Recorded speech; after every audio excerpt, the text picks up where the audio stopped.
Chapter 585. Jiang Zhao was still thinking about this even after he fell asleep. He wondered if he should give Yi Er an X-ray or something like that until Yi Er sneaked onto the bed beside him and hugged him. Damn it. He was afraid of touching her, so he slept on the bed beside her. In the end, she wasn't afraid at all. She even hugged him. The bed is small, and the two of us take up too much space. We can't sleep well. You can sleep over there. She was a patient, so his voice should be as gentle as possible. No, I want to sleep like this. Yi Er stubbornly believed that a husband and wife should not sleep in separate beds. However, Yi Er's medicine contained some sedative Western medicine, so it was especially easy for her to get sleepy. Once she fell asleep, it was as though she was dead. The next morning, Jiang Zhao still had to put up a sturdy little tent around his crotch. Yi Er woke up and mumbled, "Hey, why didn't you give me a morning kiss today? Did you forget? Don't you have to go to work?" Jiang Zhao sighed. "I'm still asleep, aren't I?" But it wasn't a solution if he couldn't remember. If he continued to sleep like this, there would be problems. Perhaps it was because they hadn't had sex for more than 20 days, so the little tent made Jiang Zhao feel very awkward. After kissing Yi Er, he turned around and got off the bed. His back was still facing Yi Er. When he reached the end of the bed, he even walked sideways into the bathroom like a crab. He immediately locked the door and took a cold shower. Jiang Zhao was a calculative person. Ever since he was born, the word calculative had never disappeared from his life. In the past, when Yi Er wasn't awake, he had to go to work. Now that Yi Er was awake, he was even more in the mood to work. However, Shi Yunhua's appearance yesterday put him on guard. Yi Er's personality was a little strange now. She wasn't as easy to deal with as before. Even if she was easy to deal with, he didn't dare to casually force her. He also didn't dare to bite her until she had a high fever and was hospitalized like last time. He couldn't do it the hard way, but he couldn't bring himself to do it the soft way. What if Shi Yunhu really seduced her with meat today? He suspected that her IQ had returned to that of a 2- or 3-year-old. At least, that was what he thought yesterday. After Jiang Zhao finished showering, he asked Yi Er to wash her face and brush her teeth while he waited for the servants to deliver breakfast. Today, he wanted to eat with her. While Yi Er was in the bathroom, Jiang Zhao went to look for the caregivers and nurses. He told them that they had to take good care of his wife today. He reminded his wife not to eat meat and that it would be best to make the consequences sound serious. Even so, Jiang Zhao was still worried. Qing Su woke up before Yi Er. Because her lungs were seriously injured, she couldn't get out of bed and run around like Yi Er. When Jiang Zhao appeared in Qing Su's room, Min Hongsheng had just left. Qing Su was sitting on the bed with her back against the headboard pillow. She was playing Plants vs. Zombies on her iPad. Jiang Zhao sat down beside Qing Su's bed.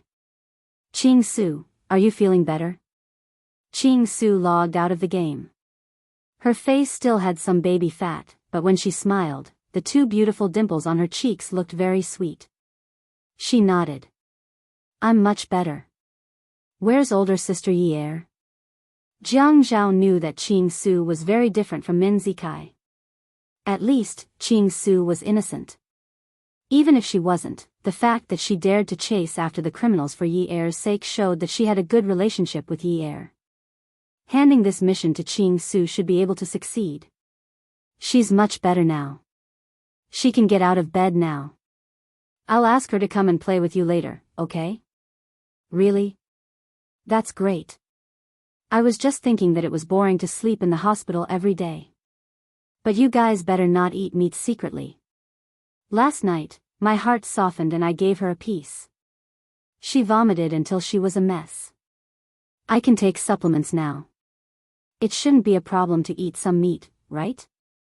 Jiang Zhao also knew that it was not right to lie to a 17-year-old girl like this, but his wife's sovereignty was a big issue. Other moral principles could be set aside.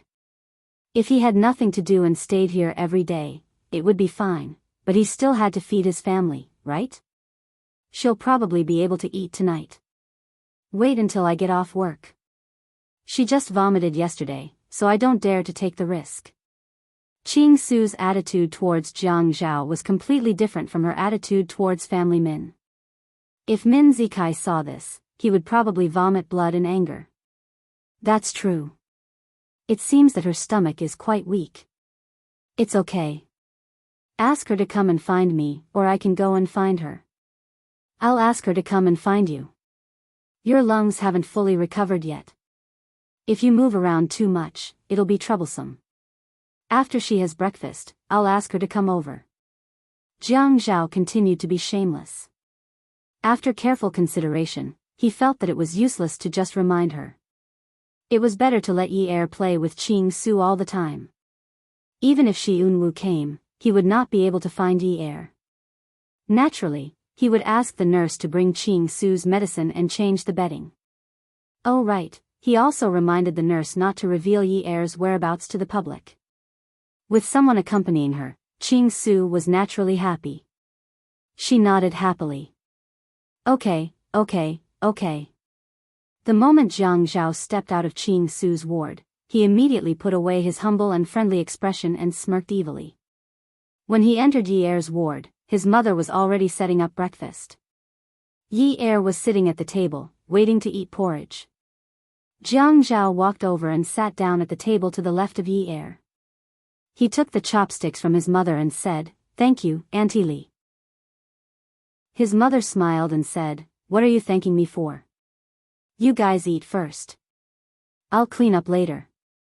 With that, she walked out of the room.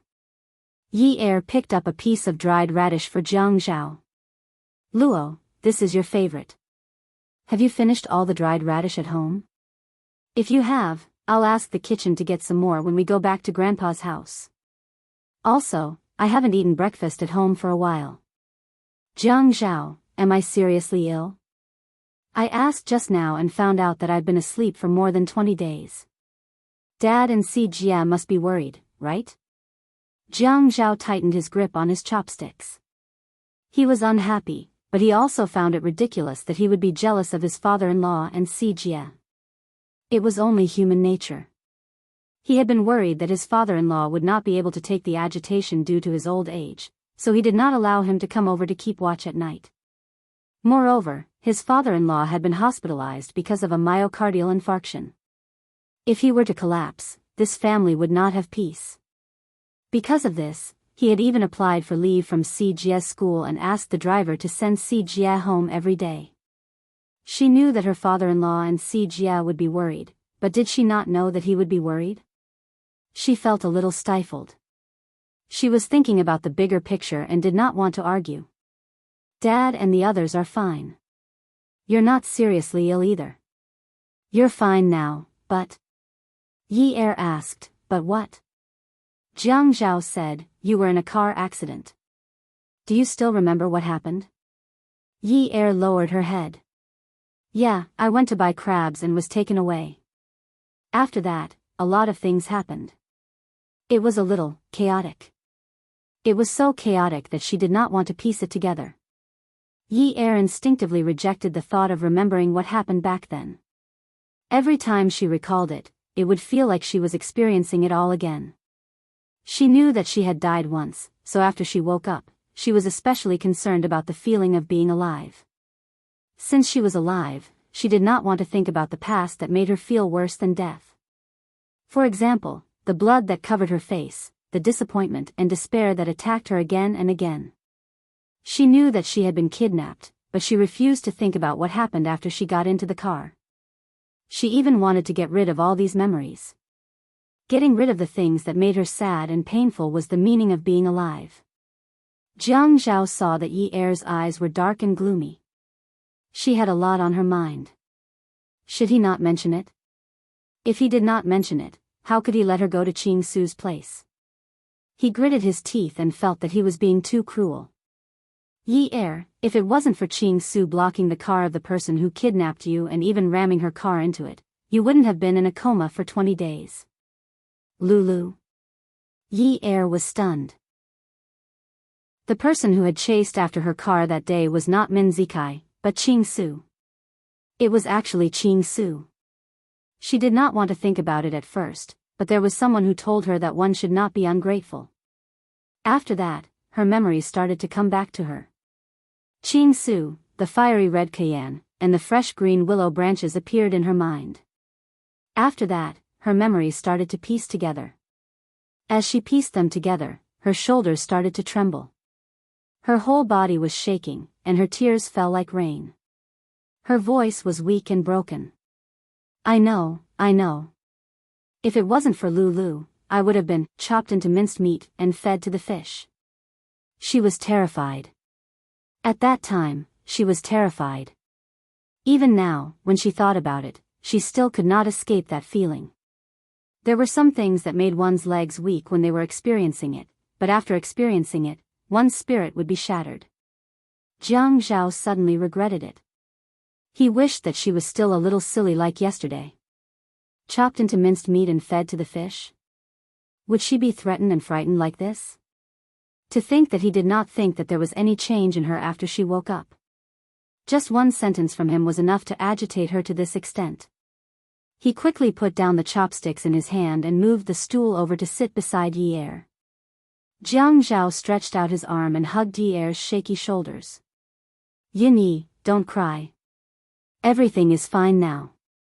Everything is fine. Where's Lulu? Yi Er felt even more upset. She thought to herself that since she woke up yesterday, she had been so heartless that she did not ask about the person who saved her because she refused to remember anything. She was already so seriously injured and had been in a coma for 20 days. Then what about Ching Su? Was it even more serious?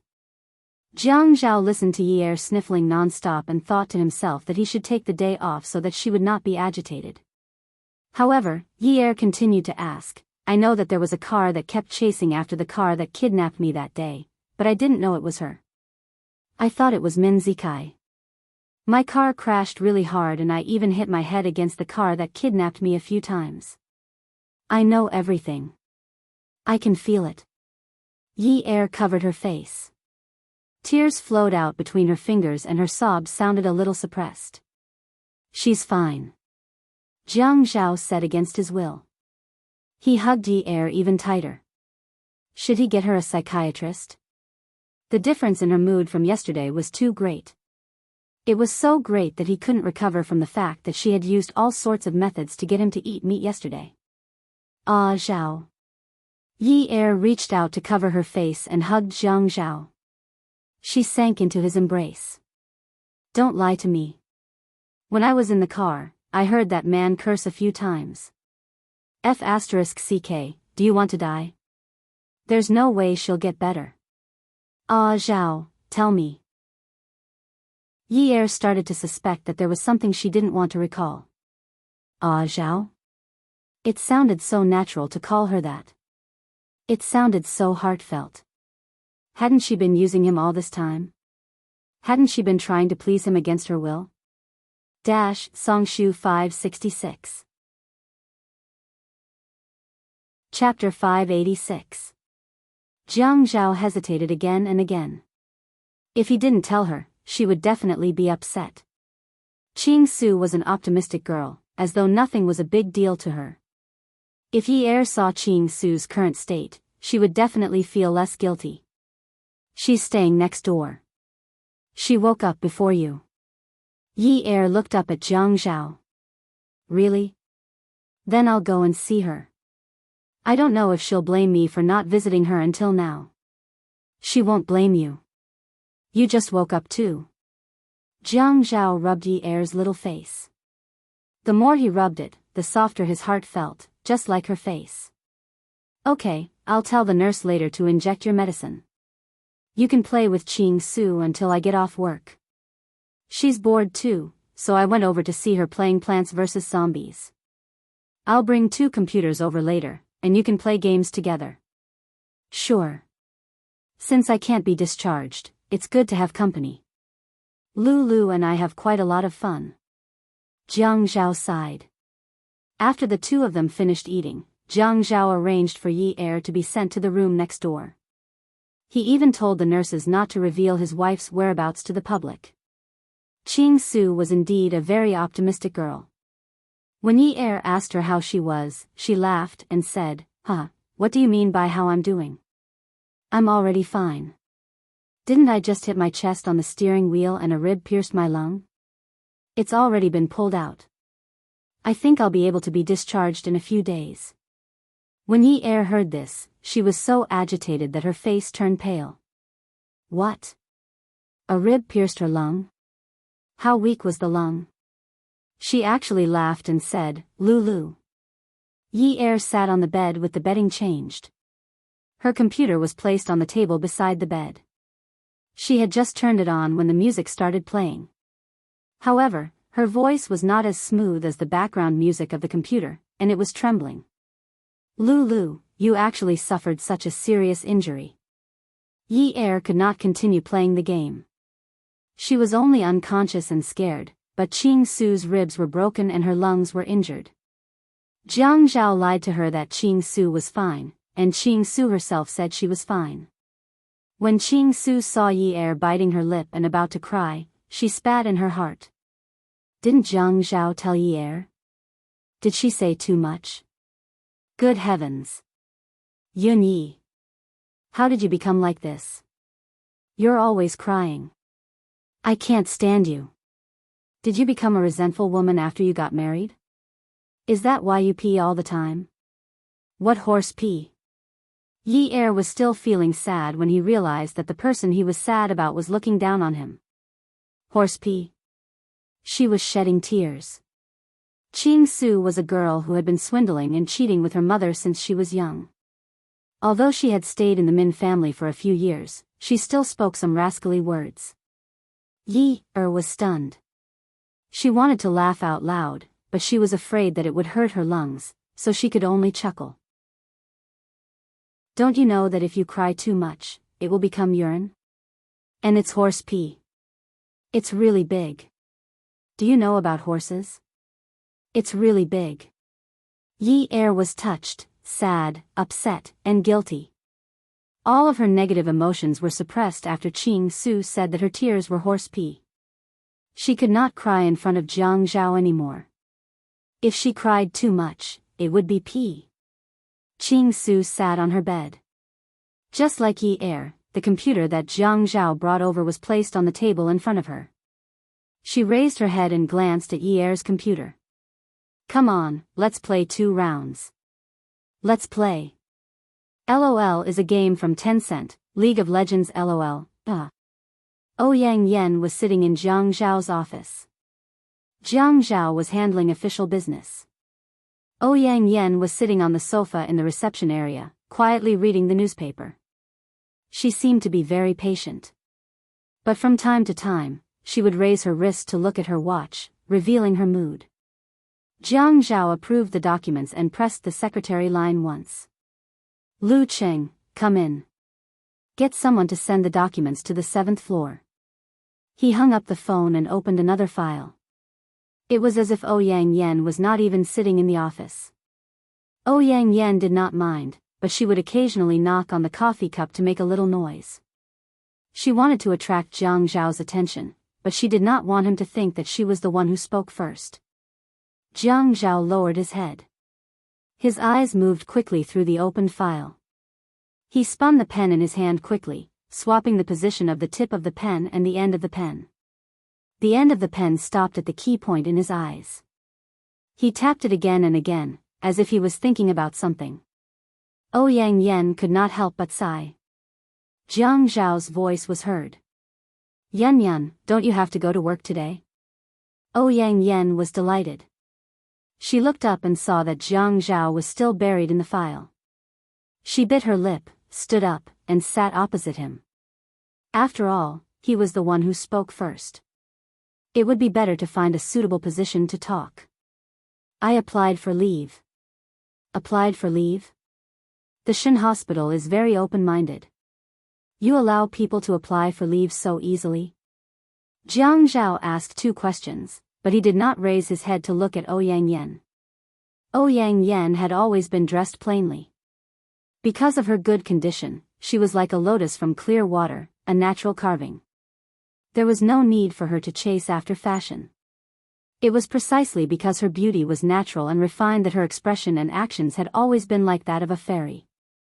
It was even more so in front of Jiang Zhao. She wanted to be angry, but she forcefully suppressed her anger.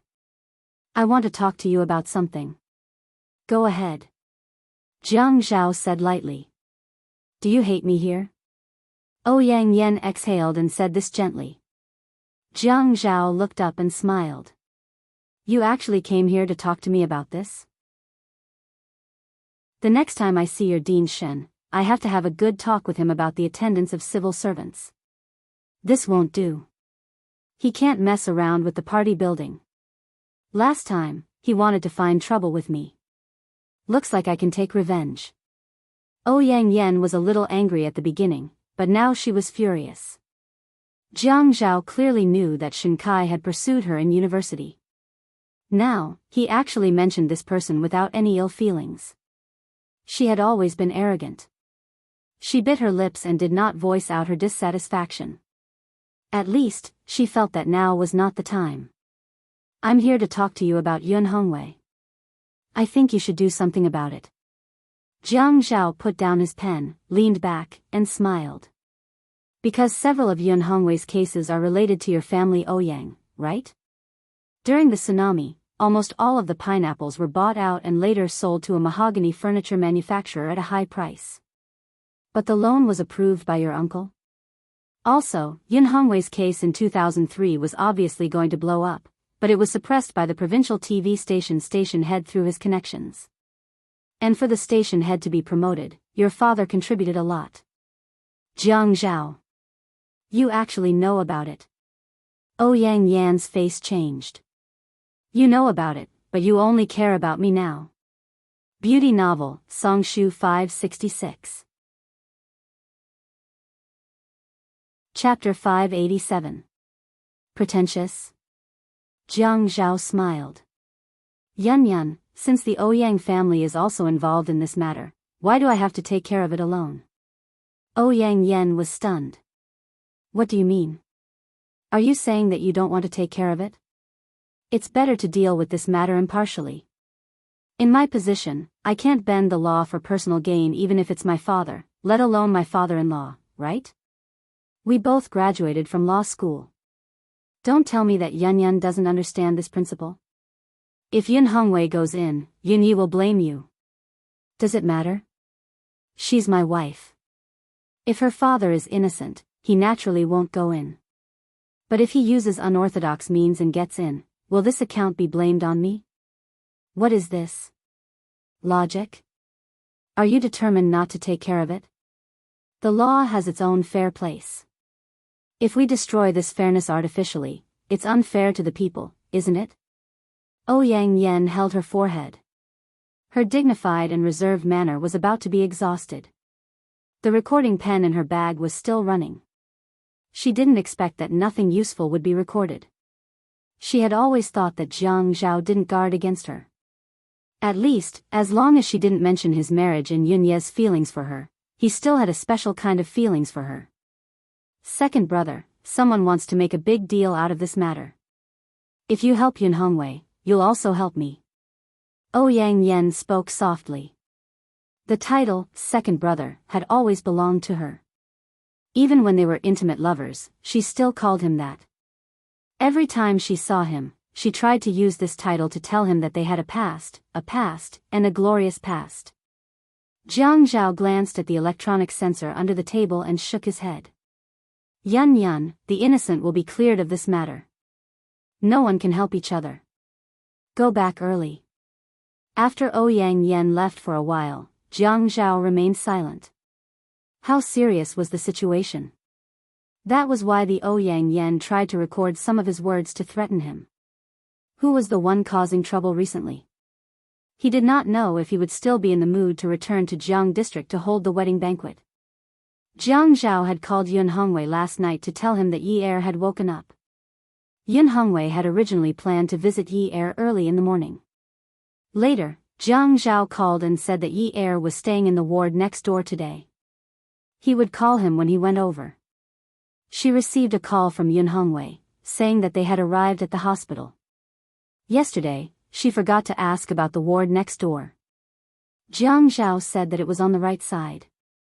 When Yun Hongwei found Yi Er, there were 3 people in the room: Yi Er, Qing Su, and Un Wu. Yi Er felt that she had lost 2 rounds to Qing Su. The main reason was that she had slept a little longer than Qing Su and her brain had not been trained.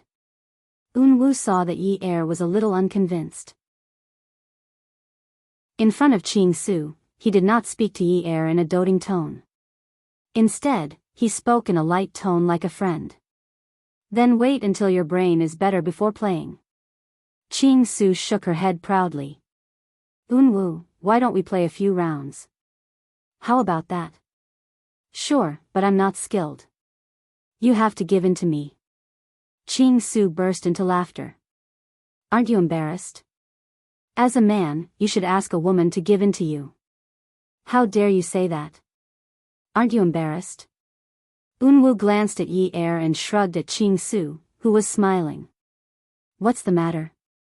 You guys are so fierce, so I can't be fierce. Besides, I've never played before. If you don't give in to me, even if you win, you won't have any face. Yunwa's words were indeed useful to the 17-year-old Qing Su. Fine, let's play. I'll give in to you. Go and create a team. When Un Wu was playing the game, Yi Er was very close to him. She thought that she could guide him, but she did not expect a man to be so sensitive to games. Perhaps it was not that Un Wu did not know how to play. Yun Hongwei knocked on the door and heard the girl inside shout impatiently, "Come in." When he entered the door, he saw that the 3 of them were engrossed in the game. Un Wu and Yi Er sat on the same bed. The table was not big, so the 2 of them were quite close. Yi Er was engrossed in the game and was already kneeling beside Un Wu. She bent her elbow and did not mind supporting herself on Yunwa's shoulder. This way, she was much higher than Yunwa's head. Un Wu, why are you so good? Are you trying to avenge me? Haha. Yunwa's mouse and keyboard worked well together. Feeling the beauty relying on him, he was in an exceptionally good mood. He did not mean to step back into her life. It was Jiang Zhao who did not know how to take care of her. It was she who suddenly became close to him, as if they had never left Wudong Street. He really wanted to hurry to the beginning of the summer and get a bicycle. He would ride the bicycle while she would sit behind. They would go and drink tea that cost 10 yuan and could be refilled endlessly. Un Wu laughed. Yes, I'll take revenge for you. No one can touch you. Un Wu himself did not notice it. When he said this, he was clearly smiling. Qing Su and Yun Hongwei, who had just entered, were shocked by the domineering tone in his words. Yi Er did not notice anything strange. She had known Un Wu for too long. He could transform from a fallen painter to a rich young master. What else could he not say? Yun Hongwei saw Yi Er leaning on a man's shoulder without any taboo. He coughed. Yi Er looked up. When she saw Yun Hongwei, she chuckled. Dad, why are you here? I thought it was a nurse. Un Wu could not stop now. Yi Er wanted him to win, but out of courtesy, he had to greet Yun Hongwei. He quickly looked up and smiled warmly. Hello, Uncle Yun. When Yun Hongwei saw Yunwa's warm and clean smile, he suddenly felt that he was overthinking things. But why was Yi Er treating him like this? It was just like 20 days ago at home. Didn't she know how much Dad missed her? If it weren't for the fact that she needed to rest after she woke up, he would have come over last night. He was also afraid that Jiang Zhao would say that he was worried for nothing. In fact, he was very afraid of putting pressure on Jiang Zhao. Yi Er, come over here. It's not good to bully Yun Wu like this. It's okay, Uncle Yun. Yi Er just wants to have a good time. She's lost too many times. She's pinned her hopes on me. She's just hoping that I can win one round. She's not bullying me. Un Wu naturally did not want Yi Er to leave him just because of a few words from Yun Hongwei. This kind of happiness was practically stolen. However, Qing Su was unhappy. As she operated the mouse and keyboard, she said in an impatient and rebellious tone, "Uncle Yun, don't be so annoying, young man. It's just a game. My dad has never cared about how many rounds I play. Yi Er is already married, so there's no need to be so strict with her. It's not like she's an elementary school student who doesn't have self-control and is afraid of being addicted to the internet, right? We're having fun right now."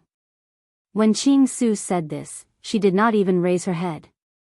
However, it immediately made Yun Hongwei feel embarrassed. In the past, he also did not care about Yi Er. Young people should have some fun. However, Yi Er was married, and the person she married was not an ordinary man. It was Jiang Zhao, a man with a political background. How could she put her arm around another male friend's shoulder like this? "Yi Er, are you feeling better? Do you feel uncomfortable anywhere?" Yun Hongwei had never been able to get angry, especially towards his children. When he said this, he had already walked to Yi Er's side. He took her hand and squeezed it in the palm of his hand. In the past, he was also there during the day.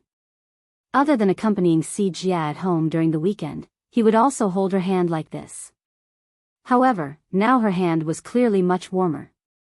Without the cold liquid, it was indeed much better. Yi Er knelt a little straighter. She turned around and hugged Yun Hongwei's neck. "Dad, I'm much better. Don't worry. Don't keep thinking about me all the time. Didn't I just sleep for a few days?" In Yi Er's own consciousness, she did not sleep for long. It was just that something happened before she went to sleep. When she woke up, her husband was by her side.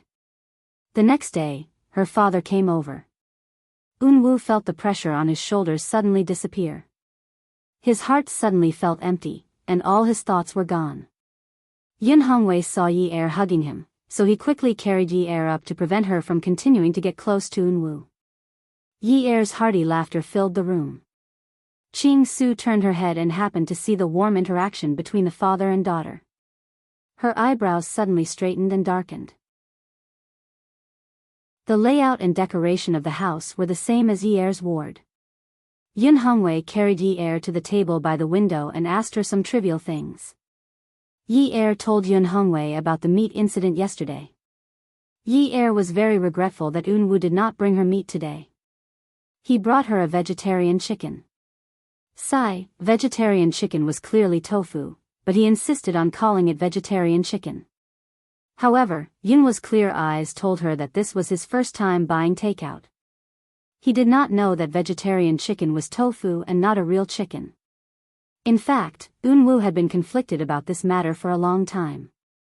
A patient who had just started eating could not eat meat. At least, he had to wait until tonight. However, he did not want to disappoint Yi Er, so he told a white lie.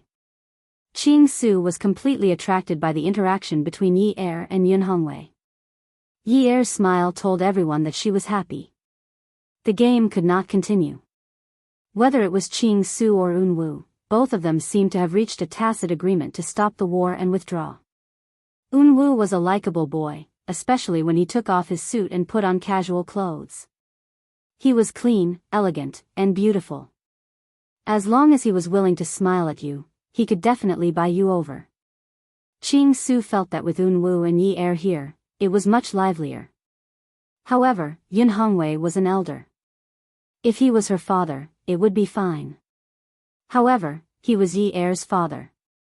If she treated Yun Hongwei like how she treated Min Hongsheng, Yi Er would definitely think that she was uneducated. In fact, she knew everything. In the end, she asked the nurse for 2 sets of poker cards and suggested that the 4 of them play double Q. Wu said that they would draw lots and he would deal the cards. In the end, he and Yi Er were opponents, while Yun Hongwei and Ching Su were opponents.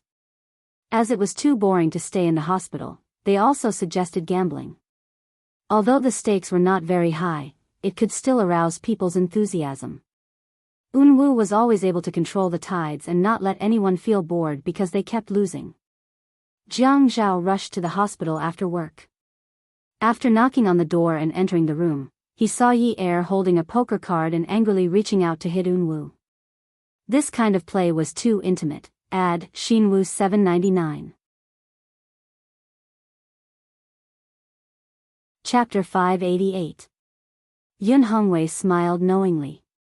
Be careful when you go downstairs. Although the doctor said that you're fine, you're still under observation. I'll eat and go back slowly. Don't worry about me. Yi Er took out the gloves and scarf that Jiang Zhao had prepared for her from the wardrobe. Okay, Dad, call me when you get home.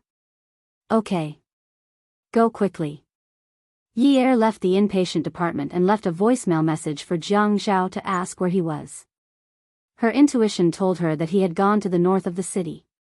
She did not receive a reply, so she walked all the way to the north of the city, hoping that she could wait for a message while walking. She also wanted to deny that he had gone to the north of the city. The private hospital was not in a prime location. It was relatively remote, but the environment was very good. In summer, the trees were lush and cool. In winter, although Yi Er had withered and only branches were left, it still looked very lively under the street lights. In winter, there was often a thick fog at night in Haicheng. One could not see everything around them clearly. They relied on the street lights to connect the sidewalks to guide the pedestrians. After a few text messages, Yi Er quickly took 2 deep breaths. In the thick fog, her breath seemed even clearer and heavier. She covered her ears with her gloved hands and rubbed them. She stomped her feet on the spot and took out her phone. She saw the name, "My husband," on the envelope. He changed it himself, right? What husband? She quickly took off her gloves. The moment she came out of the warm gloves, she touched the phone screen. It was cold. There were 2 words, seductive charm. Seductive charm? Jiang Zhao had gone to seductive charm? If he wanted to drink, he might as well go to Peerless Beauty. After all, that kind of place was confidential and the environment was good. It was suitable for someone of his status. Oh right, there were many women in seductive charm. Yi Er bit her lip and wanted to slap herself. Yesterday, her nerves had short-circuited and would not be short-circuited forever. She had to beat herself back to her original state in a few hours. What did he mean by being so straightforward with her? Did he tell her not to be nosy, or did he say that she did not have the right to ask? Even if she did not have the right, she had to ask, right? Anyway, he should not have any objections if she pretended to ask casually, right? Anyway, he had always been so arrogant. Even if he went to Ouyang Yan's place, he would still let Ouyang Yan answer the phone. As if there were people around, her slightly flat almond-shaped eyes looked around alertly. Hey, which room are you playing in? I might have an acquaintance there, so I can give you a discount. He coughed to encourage himself and pretended that he had nothing to do. After replying, he looked at the foggy night sky and looked left and right at the cars coming and going, hoping that there would be a taxi with a green light on the roof that flashed the words, "Empty." He stood at the intersection and reached out to hail a taxi. His hand was a little cold, so he retracted it and rubbed it. He felt that it was all bones. He didn't know if Jiang Zhao would say that he didn't feel anything when he touched it. When he saw a car coming from diagonally opposite, he quickly stretched out his hand and shouted, "Taxi! Taxi!" The taxi turned left and turned around. When it stopped beside Yi Er chuckled in relief. He shrunk his neck, opened the back seat door, and got in. "Master, sorry to trouble you." The driver took countless young people to various bars every day. Okay. The driver asked for Yi Er's opinion. At this time, the roads with fewer people were not congested, but they had to take a detour. The roads that didn't take a detour were now congested. Yi Er said, "If you want to take a detour, then so be it." With cars, he really didn't know if a 5-minute drive would take 50 minutes. When the car arrived outside Charming Club, she received a message from Jiang Zhao. It was a distant message. "Thank you, 316. After paying the taxi, Yi Er felt a little dizzy as soon as he got out of the car. Firstly, he had been hospitalized for a long time and his body had not fully recovered. Secondly, the air conditioner was on in the car, so it was stuffy. She stood at the door and breathed for a while. She let down her ponytail and placed it beside her face. When she lowered her head, her face couldn't be seen clearly. She also adjusted her scarf and pulled it up high, only revealing her eyes. After entering Charming Club, she said to the waiter wearing a golden vest, "I have an appointment, 316. The waiter led Yi Er through all kinds of people. Yi Er looked at the men and women who brushed past her and sized her up as if she was a monster. It was winter outside. Inside, she was wearing hot pants, a short skirt, and a camisole. Her outfit was clearly a monster among monsters. Outside the private room 316, the waiter gently knocked on the door and pushed it open to lead Yi Er in. The private room was not big, and the extravagance of the decoration was not at the same level as that of Peerless Beauty. It was a little more high-end than the mass-produced karaoke. The sofa was black leather, but it was unknown whether it was real leather or PU. Jiang Zhao's suit and sweater when he arrived at the hospital that night had been thrown away somewhere. A woman was sitting next to him. It was Ouyang Yan. She was talking to Jiang Zhao about something. The weather outside was cold. Ouyang Yan had probably taken off her jacket. She was wearing an OL houndstooth dress with 9/4 sleeves. It was not a sexy style. In fact, it was very conservative. The length of the dress was above her knees. However, the cut was very close to her body, and it wrapped around her good figure. Yi Er, who had slept for more than 20 days, had lost some weight. The clothes she wore before looked a little empty. Yi Er thought to herself that she had not had time to dress up after leaving the house in a hurry. She had really made a fool of herself. Jiang Zhao and Ouyang Yan did not avoid suspicion and lowered their heads to talk. They were very congenial. He felt like an outsider. Jiang Zhao looked up and saw Yi Er standing at the door. It would have been better if he did not see her. Once he saw her, he was full of anger. He did not even want to see her for a few days. He did not expect her to come. It was just that she asked, and he just answered. She even said that he was looking for someone to give him a discount. Who cared? He did not expect her to come looking for him. He was a little happy. But if she really came, he could not be nice to her. He said to Ouyang Yan, "Let's stop here today. Come to my office tomorrow." Ouyang Yan naturally noticed Yi Er. She caught the flames of anger in Jiang Zhao's eyes. She caught the woman standing at the door clenching her fists tightly but not daring to come forward. She caught a series of her lack of confidence. She was caught off guard and gently kissed Jiang Zhao's face. She laughed softly. "It's just a kiss. Your wife won't be jealous, right?" When Jiang Zhao instinctively wanted to avoid it, he caught a glimpse of Yi Er suddenly and deliberately turned her head away. She did not even look in his direction. She wanted to pretend that she did not see anything. He let Ouyang Yan kiss him lightly on his cheek. When Yi Er turned around and thought about the interaction between her and Xiun Wu, she also gave him a kiss on the cheek. Then, she held Ouyang Yan's arm in a gentlemanly manner and smiled. "I'll send you off." Ouyang Yan was overjoyed and could not calm down.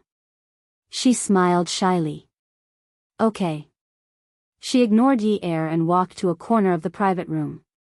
She took Jiang Zhao's coat and sweater from the wooden clothes rack. She took the sweater and handed it to Jiang Zhao. Yi Er did not hear Jiang Zhao whisper to Ouyang Yan, "I'll send you off." Her intuition told her that the two of them felt that she had ruined the atmosphere and wanted to find another place to talk. Look at how intimate they were. They even kissed in front of her. Luckily, she had always been immune to it. Anyway, a kiss was not a big deal. At most, she would find an opportunity to kiss them back. She would just take it that Jiang Zhao was bitten by a stray dog. Yi Er saw Ouyang Yan's action of taking Jiang Zhao's coat and thought carefully. Something was wrong. If she continued to stand there, it would not be appropriate for her to act like a wife. Hence, she raised her head and puffed out her chest. Jiang Zhao's sweater to work was a cowl collar. Yi Er was taller than Ouyang Yan. She took the sweater from Jiang Zhao's hand and put it on Jiang Zhao's head. Jiang Zhao and Ouyang Yan were both stunned. Jiang Zhao thought to himself, what is she doing? Why is she still looking for him? Isn't she eager for him to leave? She came looking for him after he left? She even helped him put on his clothes? Who cares? Yi Er adjusted Jiang Zhao's collar so that it looked more melon. She then pulled the hem of his shirt and said gently, Hubby, I know someone at Seductive Charm. I'll give her a call later and ask her to give us a discount. The money we save can be used to pay for the utility bills. Although we don't lack that money, there's a lot of accumulated water. My dad said that we have to be careful with our spending in a marriage. I don't think we should be disdainful of household expenses like the utility bills. Jiang Zhao almost burst out laughing, but Yi Er didn't find it funny. Laugh? What's there to laugh about? You can't even cry. She didn't even look at Ouyang Yan. She just thought that there was a table beside her and her husband's clothes were on that table. She was just familiar with the position of the table and casually took it. Take it? Forget it, she couldn't take it. There was double-sided tape on the table. She could only pull hard and pull her husband's suit off the table with double-sided tape. She pinched her shoulders and shook them gently. She chanted in her heart, shake off the moldy air, shake off the seductive air, shake off the coquettish air, shake off the Ouyang Yan. Then, she unfolded the collar of the suit and let Jiang Zhao put his hands into the sleeves of the suit. Jiang Zhao's mind was still thinking about those things. After he left, how long did Shi Yunwu stay? It shouldn't have been long. It wasn't too late now. The important thing was, what happened during the day? Other than playing cards? What else did they play? Look at how intimate the two of them were. It was as if they grew up naked together. They didn't even think about their own identities. Jiang Zhao's arms refused to unfold. He refused to cooperate with Yi Er's solicitude. He glared at her and said, Yi Er, what are you doing here? Are you crazy? Yi Er's originally bright and guilty smile crumbled under Jiang Zhao's cold interrogative tone. She was so embarrassed that she couldn't laugh. It was still okay in the past. Jiang Zhao didn't throw a tantrum in front of the Ouyang Yan. Her position as the official wife was still intact. Now, the master was giving the official wife a hard time in front of the concubine. Wouldn't the concubine become arrogant? Wouldn't she ride on top of her head? As expected, Ouyang Yan's extremely gentle smile was exceptionally vicious in Yi Er's eyes. She smiled and said, Second brother, Yi Er is worried about you. She's probably afraid that you'll drink too much outside and affect your health. We didn't drink much today. We're just chatting. Why don't you explain to Yi Er? Jiang Zhao sneered in his heart. Forget it. She was worried about him. She was just worried that he would die or be demoted. He was no longer useful to her. Explain? Why did she need an explanation? As she thought about this, she felt even worse after being analyzed by herself. It was fine if she didn't think about it. The more she thought about it, the more she cared. How did she live when she didn't care about him in the past? She had already forgotten that feeling. She missed it too much. Yi Er also knew that Ouyang Yan's seemingly gentle exterior was burning with determination to fight with her. However, Ouyang Yan was a much more experienced woman. She said good things in front of Jiang Zhao to show her grace and magnanimity. Ouyang Yan had told her this before, so it wasn't strange. She was just experiencing it now. Attention, Xinwu 799.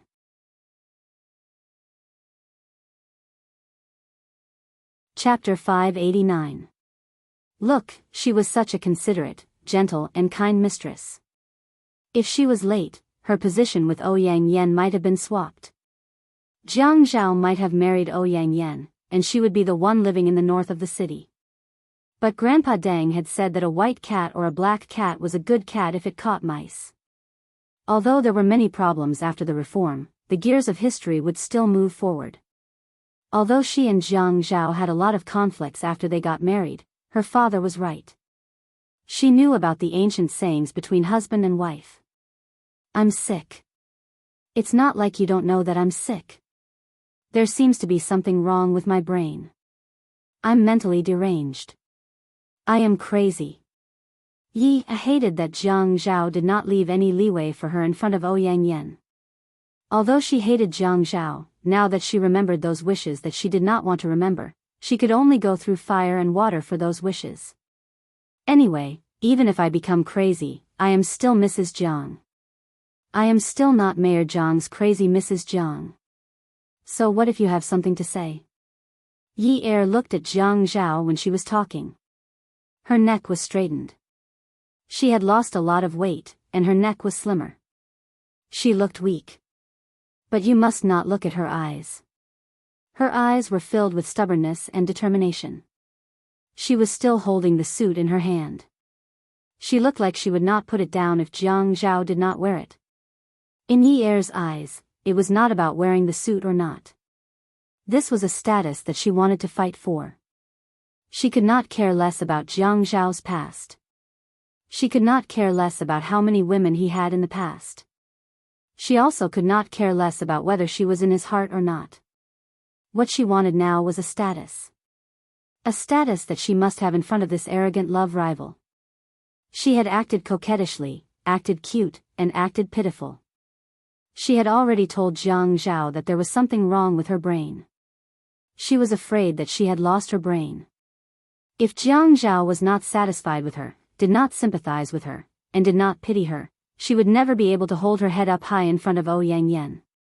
If he couldn't raise his head, it meant that he probably wouldn't have the chance to go to the apartment in the north of the city to snatch her away.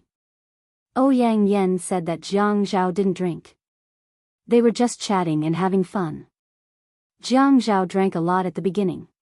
He was obviously in a bad mood. The waiter had already cleared the table once, so no one could tell how much he had drunk. They were just chatting, but they were talking about the relationship between Yun Hongwei and the family Ouyang. Ouyang Yen was afraid that the family Ouyang would be implicated because of Yun Hongwei, so he insisted on asking Jiang Zhao out. Jiang Zhao made it clear that he should put away the recording. Ouyang Yen knew that he had exposed himself during the day. He repeatedly promised that he would not play any tricks. Only then did Jiang Zhao come out to meet with Ouyang Yen. They were just chatting. Jiang Zhao thought it was normal, but Yi Er thought it was ambiguous. This was the Ouyang Yan's ability. He said that just to show Jiang Zhao how good he was at being a peacemaker. In front of Yi Er, he acted as if he and Jiang Zhao were very close. Yi Er felt that when facing the Ouyang Yen, she had to be stubborn and not turn back. What restraint, what generosity, what rationality, all of it was useless. She could not compare to the Ouyang Yen in any of these things. She could only learn from Xia Qian. She was confused about everything. Everyone thought that there was something wrong with her IQ, but she was still able to live her own life smoothly. She could not compare to the Ouyang Yen in these things, but her skin was thicker than the Ouyang Yan's. She could throw away her integrity. These were things that the Ouyang Yen could not bear to throw away, at least for now. Even if the Ouyang Yen was scheming, he valued his image very much. She, Yi Er, had nothing to do with it. Things like moral integrity had been completely shattered after pestering Jiang Zhao along the way. Therefore, she could do shameless things, and she could do it. Moreover, her age allowed her to do some shameless things. At this age, it was easy for others to forgive her if she did something stupid. She might even be called cute. At worst, she would be called childish. But if the same thing happened to a 27-year-old woman, people would call her brainless. It's so hot. How do you wear it? Don't you know that there's air conditioning in the private room? Jiang Zhao's voice was slightly cold. This suit, he felt that it was not right to wear it, but it was also not right to not wear it. He had used such a heavy tone to yell at her, but she still insisted that he wear it. She was as stubborn as a bull, and even said that she was mentally ill. He also felt that she was mentally ill, but she was not completely stupid. Thinking about her car accident, he felt very guilty. But he had already said it. How could he take it back?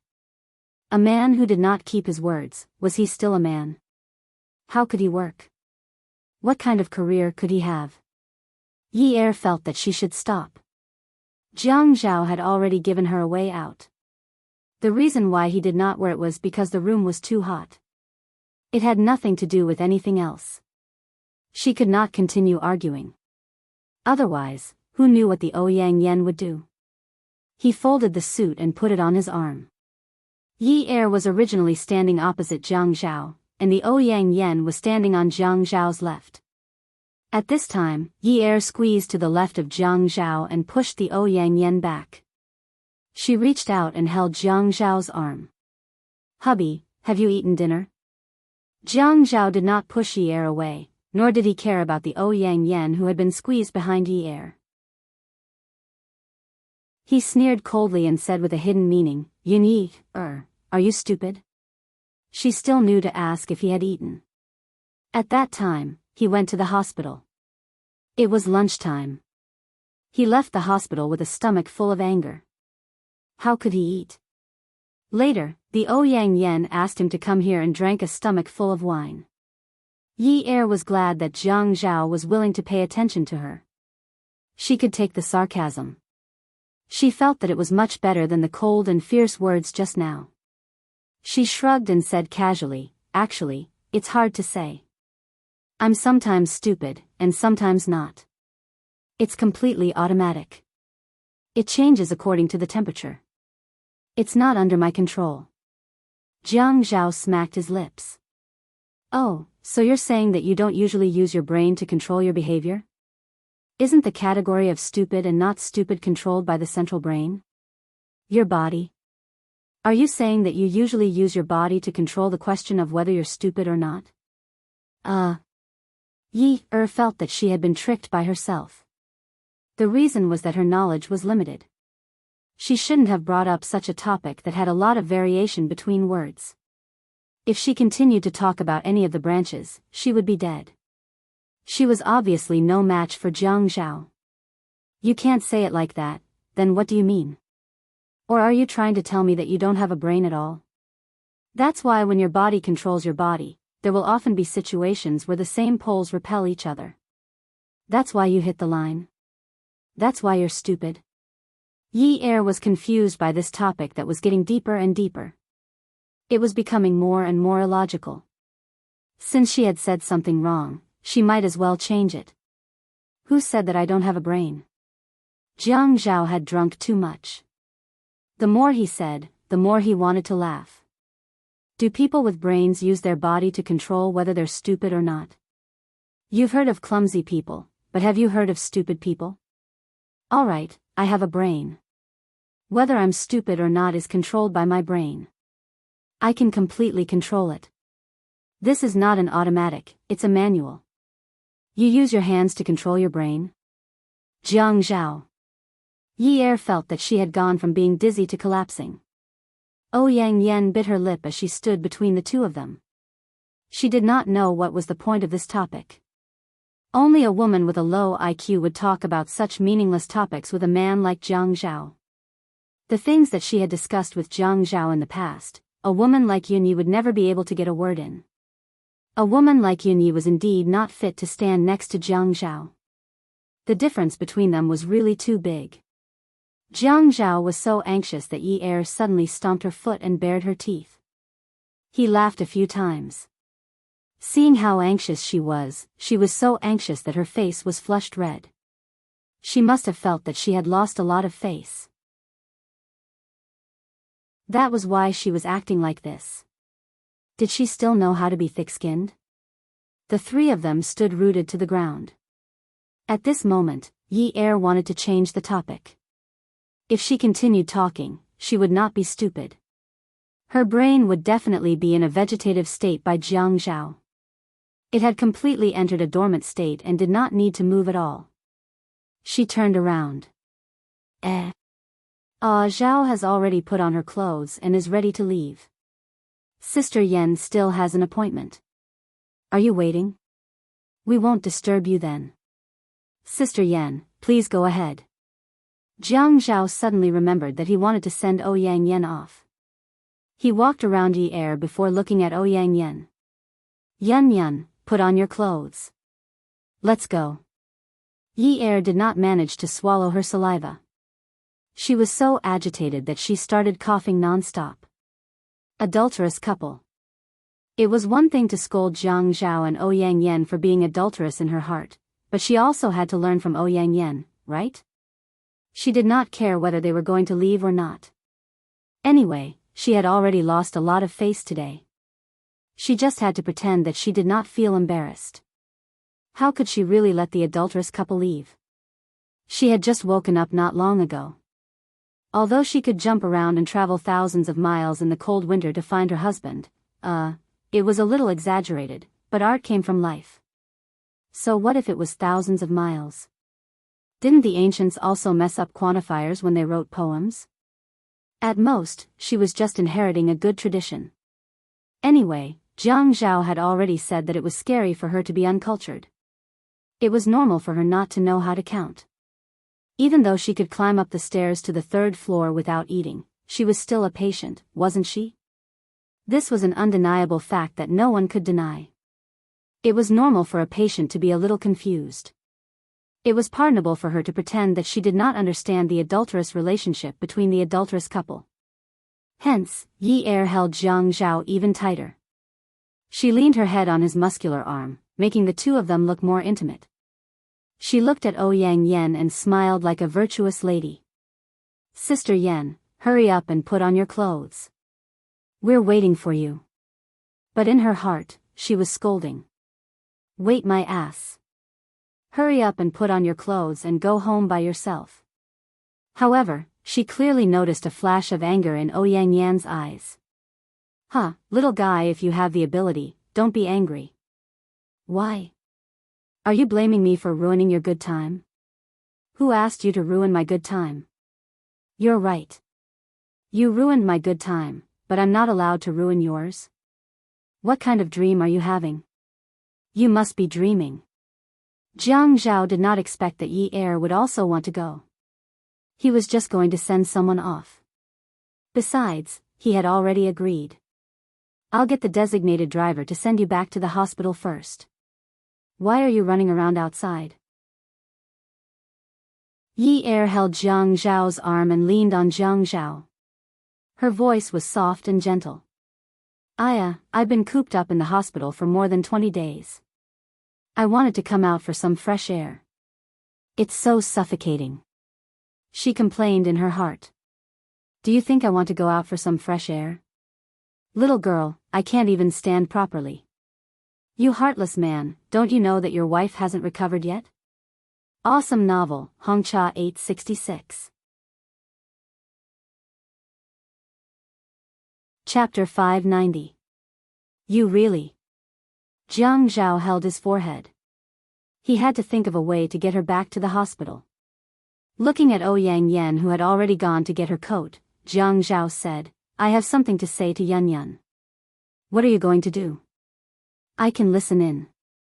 I won't disturb you. No, her goal was to disturb them. She had to disturb them. Disturb them to the end. She still didn't know what the two of them had done while she was asleep for more than 20 days. Forget it, forget it. She couldn't think about it. Just thinking about it made her want to go crazy. Just treat it as if she had died during those 20 days.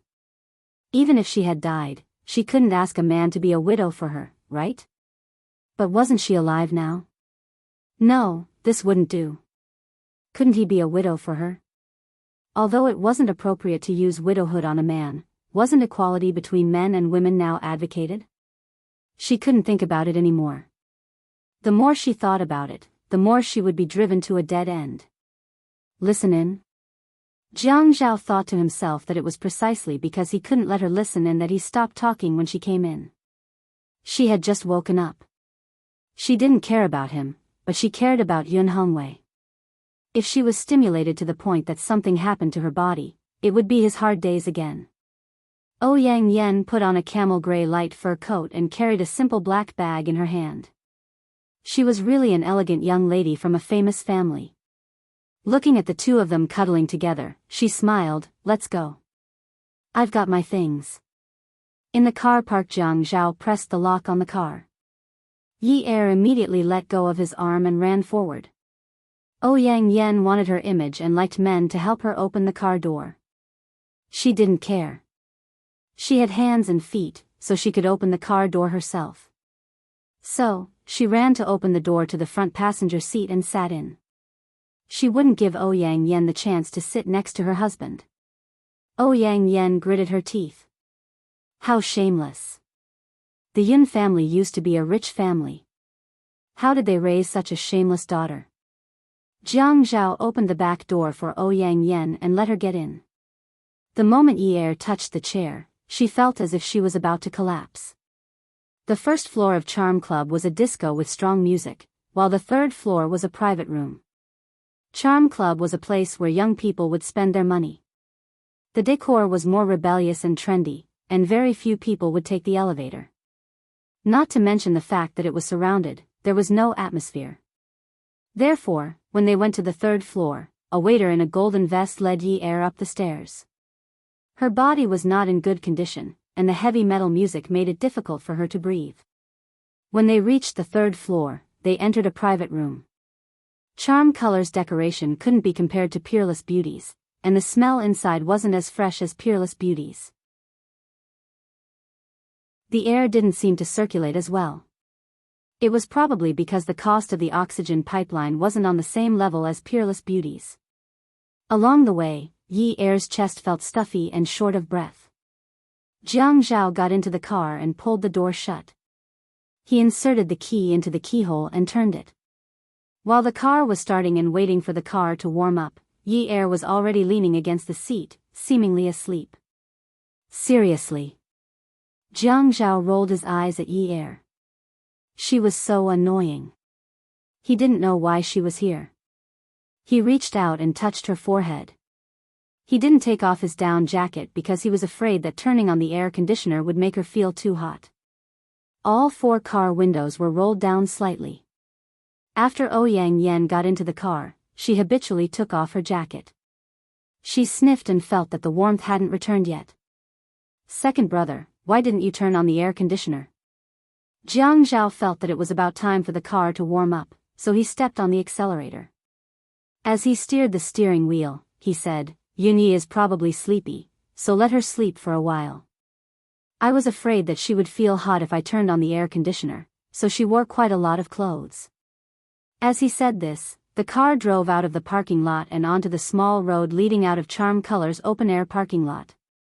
When he saw that Yi Er's breathing had become more even, he remembered that she hadn't put on her seatbelt, so he slammed on the brakes.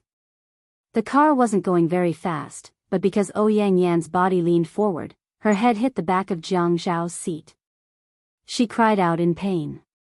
As for Yi Er, because her back was leaning against the seat, she didn't feel much pain. Second brother, how can you drive like this? There's no car in front. Why did you slam on the brakes? Ouyang Yen was a gentle Ouyang Yen. Even when she was throwing a tantrum and complaining in front of Jiang Zhao, she was still as gentle as ever. It was just that she was a little annoyed.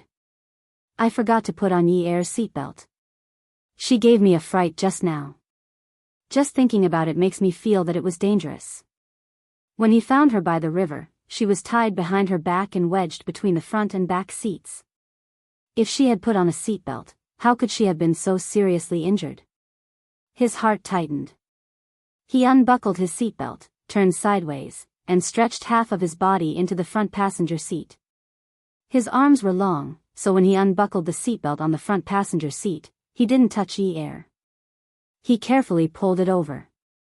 The seatbelt slid out of the car door frame with a soft, whoosh sound. He was afraid of waking Yi Er up, so when he pulled the seatbelt out, it was very long. When the seatbelt was in place, it was still very loose on Yi Er's body. After the seatbelt was in place, Jiang Zhao slowly retracted the seatbelt and tightened it. This way, she wouldn't wake up from her sleep. Ouyang Yen watched Jiang Zhao's careful movements and couldn't help but clench her fists. Her fingernails weren't long, but they could still dig into her palms and pierce into her flesh. His heart ached for Yunyi. Was she worried about the heat when the air conditioner was on? Didn't he see that she had already taken off her coat? Second brother, aren't you worried that Yi Er will catch a cold if you don't turn on the air conditioner? Jiang Zhao was stunned. That's right. She slept with her clothes on. What if she caught a cold? Yun Yun, you're really careful and smart. I didn't think of that. As Jiang Zhao answered with a smile, he took off the suit he was wearing. The winter suit was made of high-quality jade, so it should be quite warm. When the suit was draped over Yi Er's body, Yang Yan instantly felt irritated. Yin Yi was becoming more and more annoying and detestable. Why wasn't she dead? The man who kidnapped Yin Yi was simply a piece of trash. Jiang Zhao drove the car with a gap in the car window. Yang Yan had already put on her coat. Jiang Zhao felt a little cold, but it didn't matter.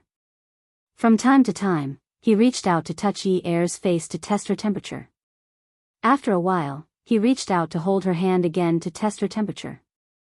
Yang Yan really wanted to jump out of the car and say that she would take a taxi, but she was still unwilling to give up. Other than being a little older than Yin Yi and being a little shorter, how could she not compare to her? Yin Yi, this woman, shouldn't be living in this world at all. The Ouyang family was simply at odds with the Ouyang family. It was fine if that old thing Yun Hongwei went to jail himself, but now he wanted to drag his family into the water as well. All of them should be buried alive. The car drove to the apartment in the north of the city. Yang Yan got out of the car and slammed the door with a bang. Yi Er was shocked. Jiang Zhao's face immediately darkened and he rolled down the car window. Although his tone wasn't harsh, it was already full of reprimand. Yun Yun, you clearly know that Yun Yi is sleeping. Can't you close the door more gently? At this moment, Yi Er was startled awake. The sound of the car door slamming made her very vigilant. When she opened her eyes, Yang Yan was standing outside Jiang Zhao's car door, looking a little aggrieved. Yi Er immediately sat up straight. We're here. We're here. Why aren't you continuing to sleep? I opened a few gaps in the window for you. It shouldn't be uncomfortable to sleep, right? Jiang Zhao reached out to straighten the suit that had fallen on Yi Er's lap. He pressed her down onto the seat and placed the suit on her body again. The man said in an unpleasant tone, if you want to sleep, why aren't you sleeping properly? Why are you moving around? Yi Er's heart exploded. What was he trying to do? He told her to sleep here while he went upstairs with Yang Yan, who was waiting for him outside the car. This was too much. Yi Er threw Jiang Zhao's suit aside and lost her temper.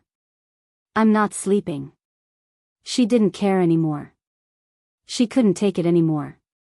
Who could stand such a thing? It was like she was a person who wanted to eat grapes but didn't have the money to buy them.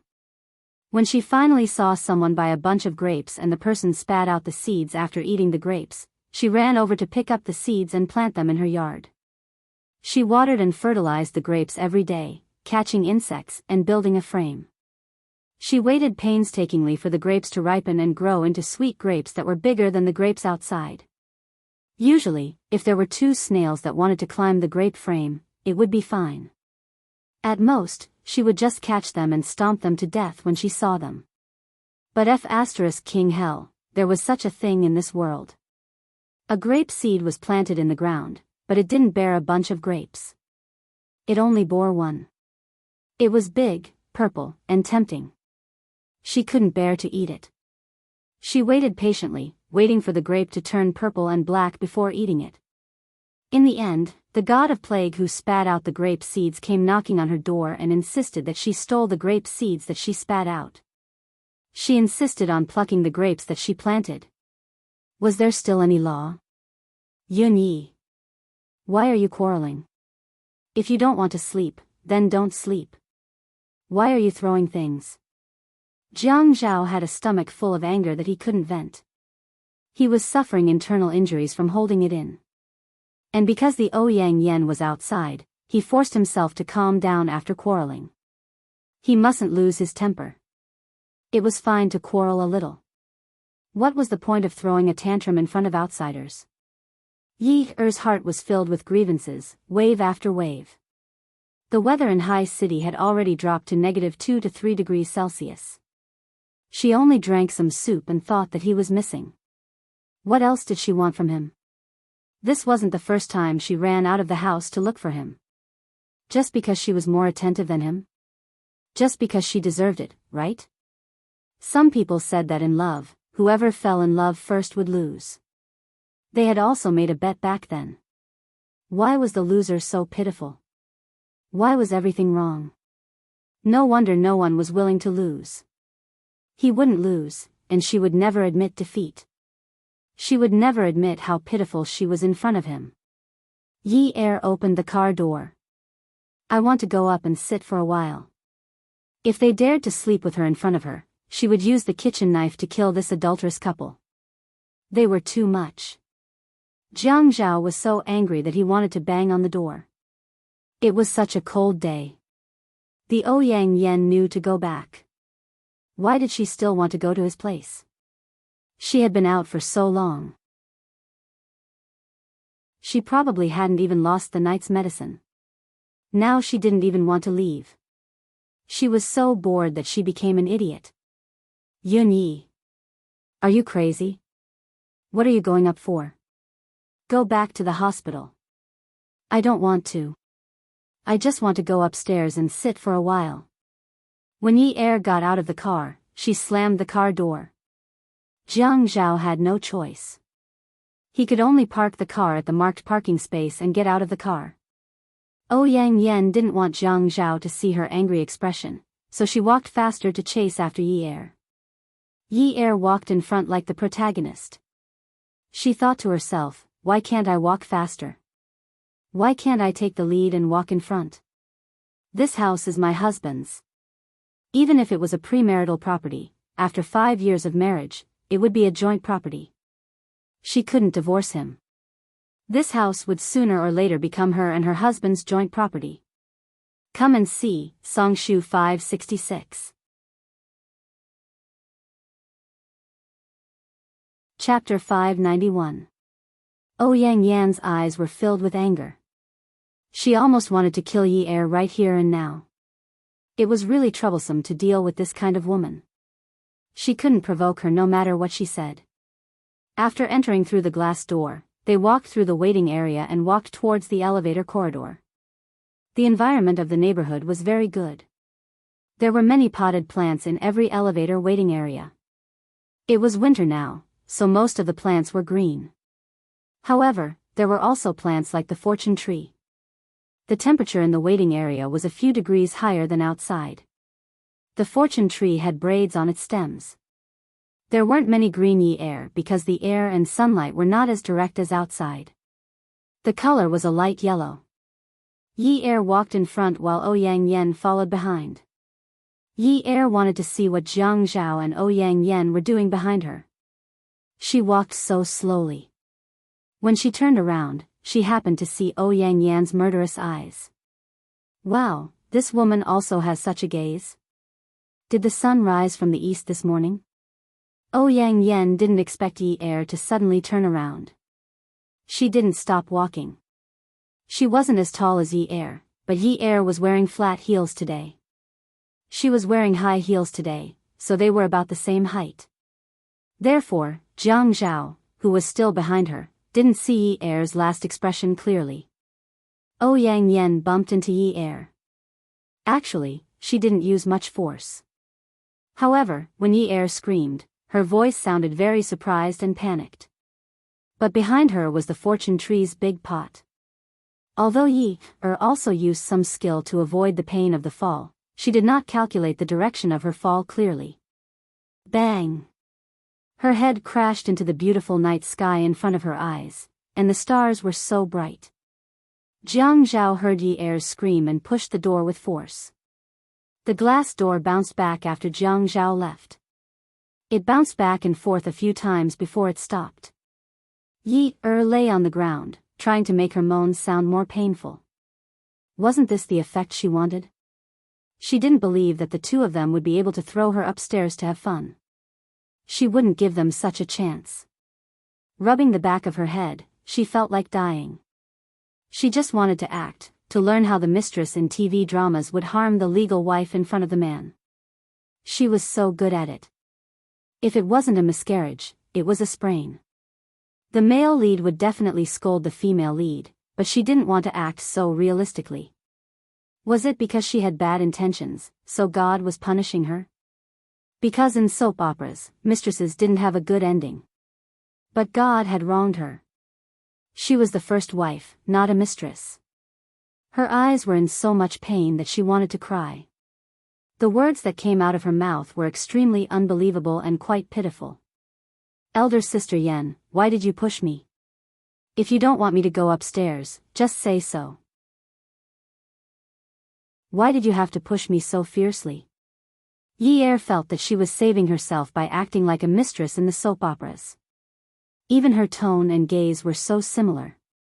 A mistress's lovely and pitiful appearance made people sympathize with her. Even if they didn't sympathize with her, they couldn't bear to scold her. She didn't know if it was because her acting was too good or because her body hadn't recovered and was very weak. At this moment, Yi Er's injury looked a little serious. Ouyang Yen was stunned. She didn't expect to be played like this. She looked at Yi Er and felt even more disgusted.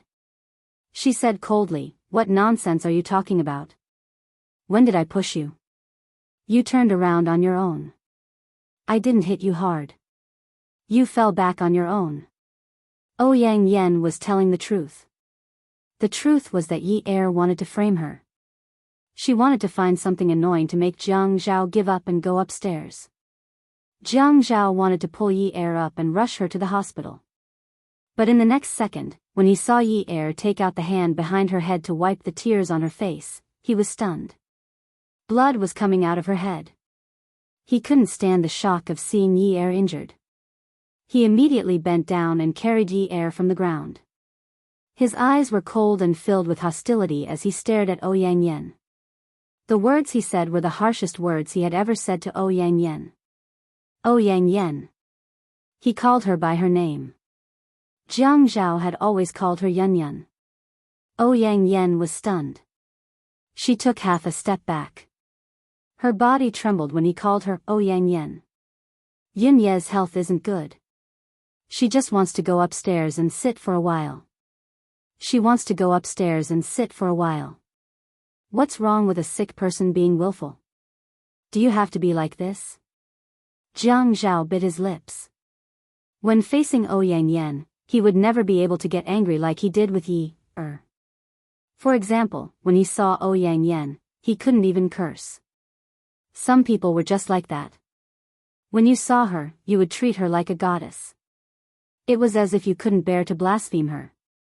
Even vulgarities should be insulted from her. Some people were just like Yi Er. When they did something wrong, they couldn't help but scold her. After scolding her, they wanted to dote on her. But Yi Er could throw a tantrum at him. He could control her and be fierce to her. But how could others do the same? Or even push her? She was just in a bad mood after being sick for a while and wanted to throw a tantrum. She just wanted to go upstairs and sit for a while. Perhaps she wanted to go upstairs and look at the plants on the balcony. People who were sick were always fickle. Ouyang Yen was a magnanimous person. How could he push Yi Er just because she was being unreasonable? Yi Er was really feeling a little dizzy. In the beginning, there were still stars spinning in the sky. But now, it was almost dawn. The stars had disappeared and it was getting darker. The surroundings were getting quieter. She leaned into the man's arms and felt very at ease. She wanted to sleep for a while. This apartment is mine to begin with. She doesn't even have the right to go upstairs and sit. Even if you're unhappy, you shouldn't push her. She just woke up yesterday. And even if you're unhappy, she can go upstairs and sit there if she wants. Jiang Zhao didn't want to waste any more time talking to Ouyang Yen. When he carried Yi Er to the glass door, he turned around with his back facing the glass door. In front of him was Ouyang Yen, who was so anxious that she was crying. He used his back to push the door open and said fiercely, "It's good that she's fine. If you cause her to be in a coma for a few more days, I'll tell you. Let me tell you, no matter whether the Ouyang family's affairs are related to Yun Hongwei or not, don't expect me to intervene. When Jiang Zhao finished speaking, he pushed the door open with his back. His long legs were wide. He was running as fast as he could, but he was worried that he would shake her head if he ran too fast. After placing her on the passenger seat, he laid her down flat. At this moment, Yi Er suddenly left Jiang Zhao's arms. Her sense of security disappeared instantly. She was afraid that Jiang Zhao and Ouyang Yan would leave her behind. However, she was very tired and could only call out anxiously, "Hubby, hubby." Jiang Zhao's hand was grabbed. When he heard Yi Er calling out for him, he quickly bent down and kissed her lips. His other hand caressed her forehead and gently combed her hair back. Be good, be good. Hubby will take you back to the hospital. We're here. I need to drive. Be good if you don't let go, hubby can't drive. We need to hurry to the hospital. Yin Yi, be good. Jiang Zhao's coaxing had reached the limit. Be good when Yi Er heard this familiar voice. Although it was dry, it was very warm. Jiang Zhao retracted his hand and patted the back of Yi Er's hand comfortingly a few times. Then, he helped her fasten her seatbelt. Along the way, Jiang Zhao drove with one hand. From time to time, he would pat Yi Er's shoulder or hand to tell her that there was always someone by her side and that there was no need to be afraid. When his condition was better, he would hold her hand with one hand and gently massage the web between her thumb and forefinger. Jiang Zhao did not dare to tell Yun Hongwei that Yi Er had injured her head because the doctor said that the main reason why she fainted was because she was too tired. She had just recovered and should not be too tired. Otherwise, she would not be able to take it. They should open the window more to let in some fresh air and let the patient rest for a few days. Jiang Zhao thought about the environment today and was afraid that none of them were suitable for rest. The doctor said that there was a small wound on the back of the patient's head. It would be fine after 2 stitches. The main problem was that she needed more rest. She could take some supplements now. As for what the doctor said, he could not tell Yun Hongwei anything. Later, when he told him the whole story, he might ask them to get a divorce again. This father-in-law was the best at threatening people. When he threatened someone, he would directly pick the thing that he cared about the most. When the stitches were done, they gave her some anesthetic. A small piece of hair was shaved at the injured area. When the nurse was about to throw it into the trash can, Jiang Zhao said, "Give this to me. Don't throw it away. My family says that long hair should not be thrown outside after it has been cut." Jiang Zhao remembered that Qin Zhen had told him before that if a woman's hair was long, she should go to the hairdresser to have it cut. In the end, she should bring it home and not throw it away. It was inauspicious. He asked her why. She said that there was no reason. "In the past, after I got married to your father, I went to cut my hair. Your father was very unhappy. He said that a married couple's hair was cut and thrown outside like this. What kind of woman was she? In the end, they really divorced. Who knew? It was just a superstition." In any case, after Yi Er got together with him, she had not cut her hair. Occasionally, she would trim the split ends, but it did not grow much. The quality of her hair was not very good. In the past, she had permed and dyed her hair. Especially from the middle to the waist, it was very dry. Only the part from the top to the middle was smooth to the touch. She held her hair in her hand. Half of it was black and the other half was yellow. It was a little curly and did not look good. While the nurse was stitching up Yi Er, she twirled her long hair around her finger. Ouyang Yan had been waiting in the waiting room outside the elevator. There were humanely arranged chairs in the waiting room. She sat on it and lowered her head. Thinking about what had happened that night, she felt her blood boil. Yin Yi was too vicious. She was not even 20 years old. How could she be so arrogant and dare to scheme against her? Not only did she scheme against her, she actually dared to hit herself so hard. Her head was almost broken. Now, what kind of person did she become in front of Jiang Zhao? Narrow-minded?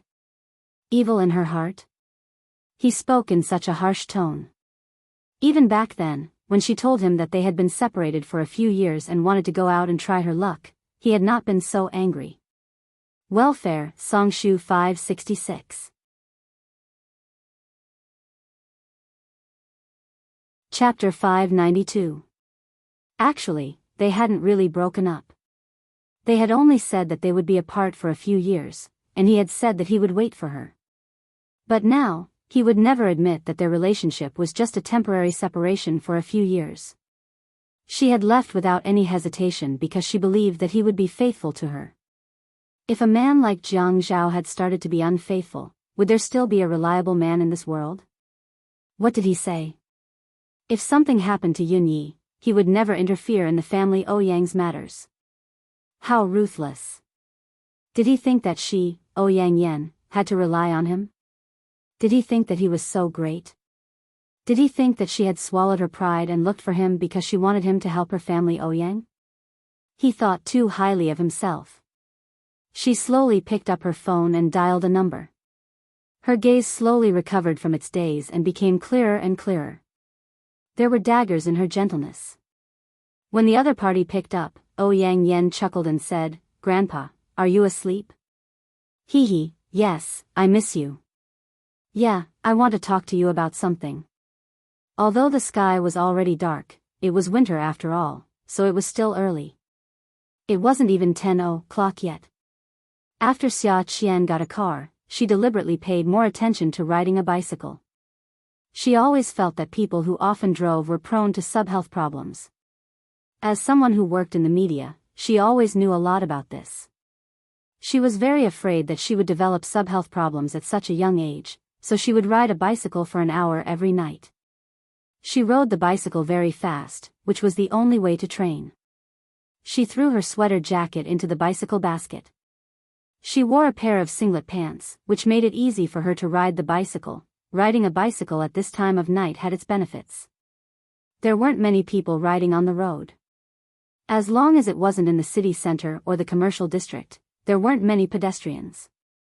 Riding a bicycle at this time of night was the best. Otherwise, she would have to go to the riverside very early to ride.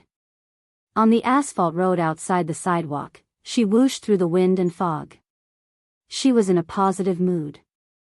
The trees planted by the roadside were as big as rice cookers. There was a parking line between the trees, and the number of cars parked in the line ranged from 30 to 50,000 to 3 to 5 million. Behind her was a loud fart that shook everyone's ears. A modified motorcycle arrogantly passed by Xia Qian from behind. Although she cursed the person who modified the motorcycle as a lunatic, she had to admit that she was scared by this lunatic. The consequences of being scared were more serious, causing her bike to tilt and fall onto the car next to her. Xia Qian was a media person. She felt that she was promoting positive energy at any time and place, but promotion and yen yield were two different things. She looked at the wheels of the car. On the wheels was the logo of the car. In fact, a car like Bentley was nothing special. It was just that she couldn't afford it. Xia Qian believed that positive energy needed to be promoted. For example, don't be calculative, don't be unforgiving, have a broad mind, have great love in your heart, be kind like water, have a heart of tolerance for the people of the middle and lower class of society, and learn to bemoan the state of the universe and pity the fate of mankind. The owner of the Bentley must be a kind person, so he wouldn't care about the small damage a bicycle caused to his car. Xia Qian took a deep breath and looked around. Then she generously picked up her bicycle and prepared to escape. Hearing the door lock click, Xia Qian quickly got on the bicycle. Before she could take a step, the back of her collar was grabbed by a tall and lanky man. "Hey, hey, hey." A gentleman uses his mouth, not his fists. When Xia Qian couldn't pedal, she realized that not only was she grabbed, but the back seat was also grabbed. "Miss, don't you know that you have to pay for broken things?" Xia Qian felt that the voice was familiar.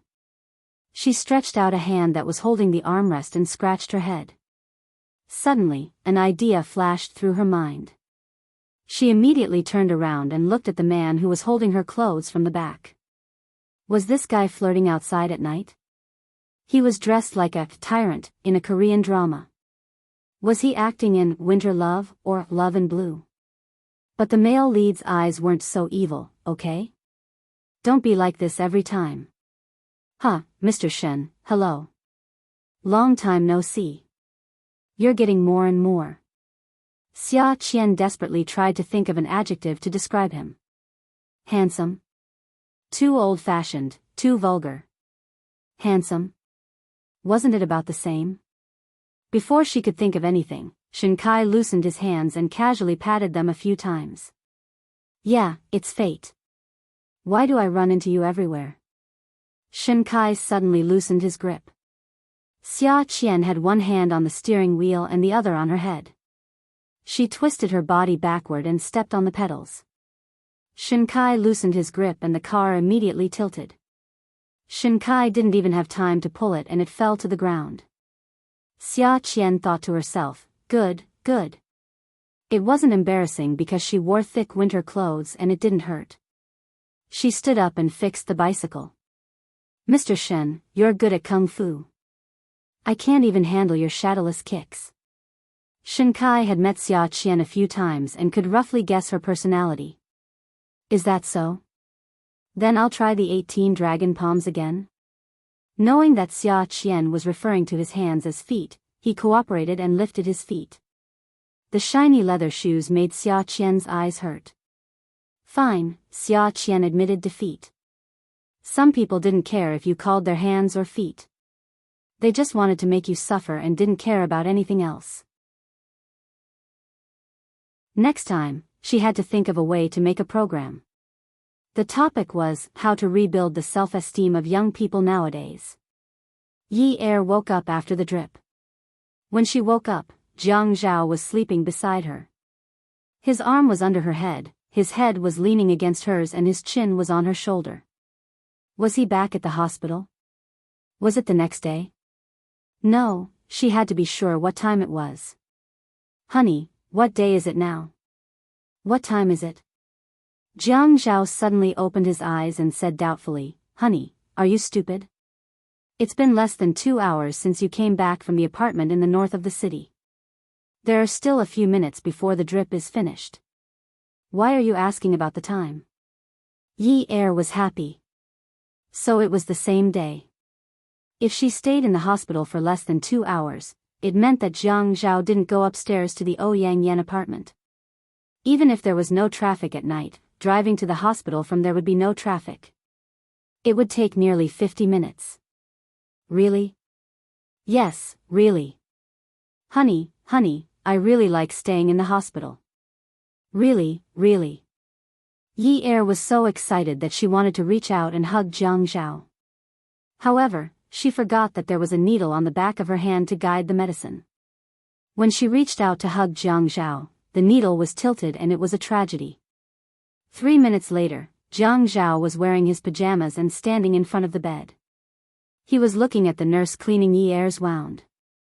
He suddenly felt that he should go to Hong Kong to look for a fortune teller as soon as possible. He really doesn't want to stay in High City for even a minute. It must be bad luck this year for so many things to happen. The nurse looked at the wound on the back of Yi Er's hand.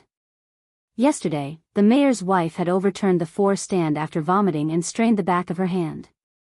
This time, she did something else and strained the back of her hand again. How can Yi Er admit that she wanted to hug Jiang Zhao? How can she admit it in front of the nurse? After the nurse finished cleaning Yi Er's wound, she kept a pile of used cotton balls, disinfectant, gauze, etc. She reminded Yi Er not to touch the water and to come over tomorrow morning to change the gauze before leaving the room. Yi Er raised her hand and looked at it. She felt that it was nothing serious. It was just a small injury. She lay down again.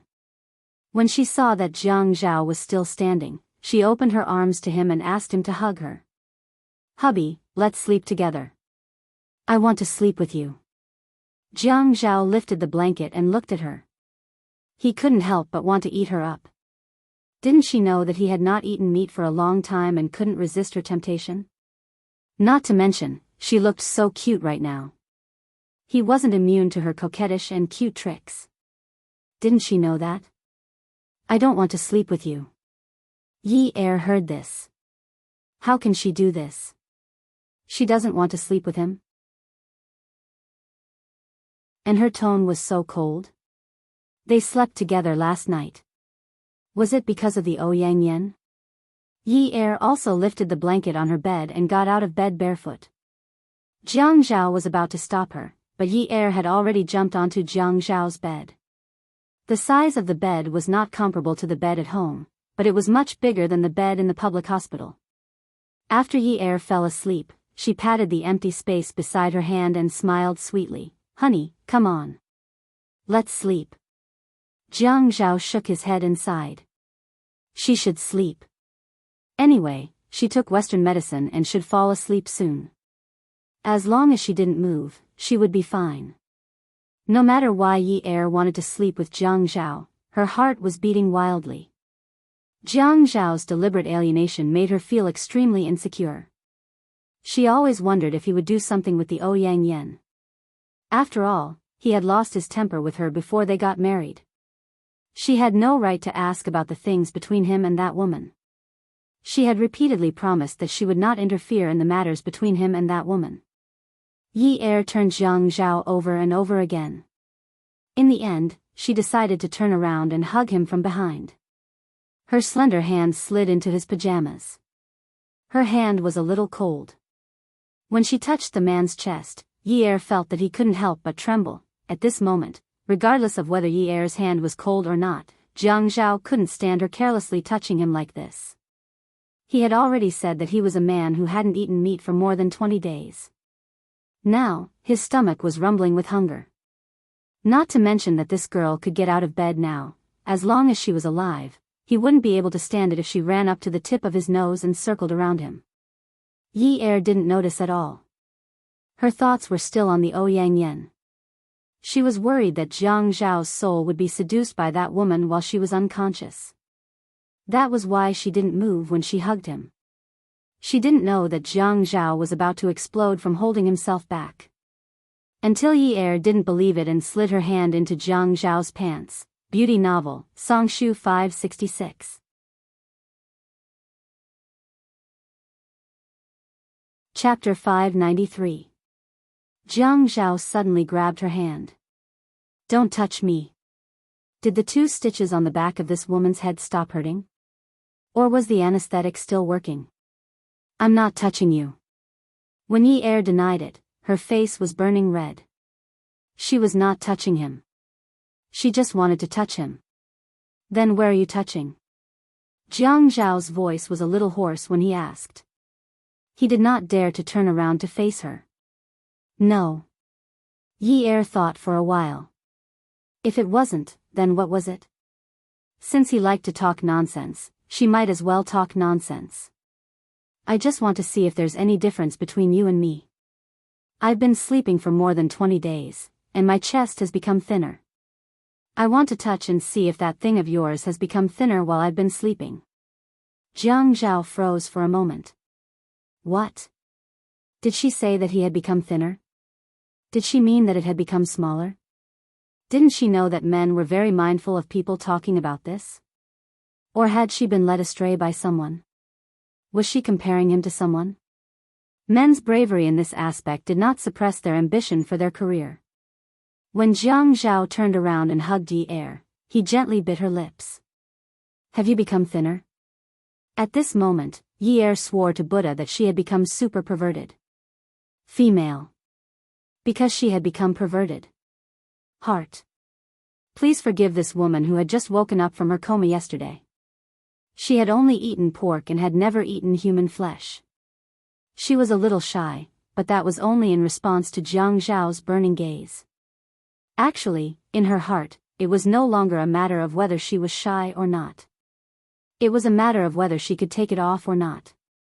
The gauze on the left side of her head was a little annoying. She did not know why it needed to be patched. Wasn't it just a small cut? She did not feel anything at all. Since her head did not feel anything, she had to do something that made her feel something, right?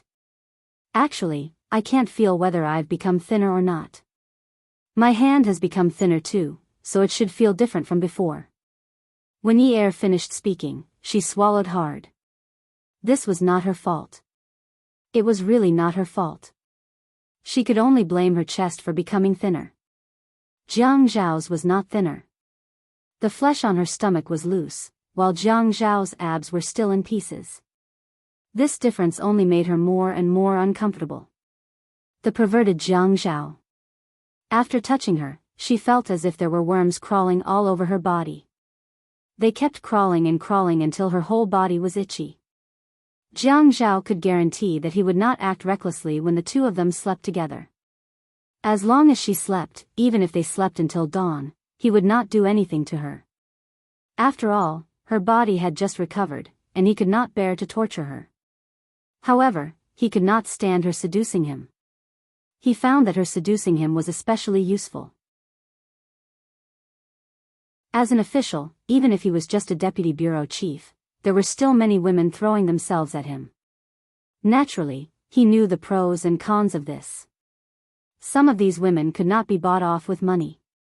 However, when she came to him, he could not control himself and had her in bed in just a few moves. That was why he said that she was a little fox. She should be a little fox spirit. When she was a few years older, she would be a fox spirit. She was born with the ability to seduce men. Perhaps it was because the way they started their relationship was wrong, so he was always worried about her. He was always afraid that she would seduce other men, that she would flirt with other men, and that she would turn around and sexually bribe other men when he was not paying attention. Although they had lived together for so long, he also knew that she was not very open. It was unlikely that she would do those immoral things. However, being too possessive could easily cause a person's mood to change. Trust was not something that could be built overnight. Be good. Yin Yi, be good. Sleep well, okay? He coaxed her and also persuaded himself. Now, he hugged her sideways and held her head with his hand. He was thinking that the stitches had just been stitched up. No. Young people were sometimes impulsive. Yi felt that at her age, it was inevitable that she would be impulsive when she was with the man she liked. Even if Yi rejected him, or if she gave in half-heartedly, Jiang Zhao could still make the decision to give himself to her.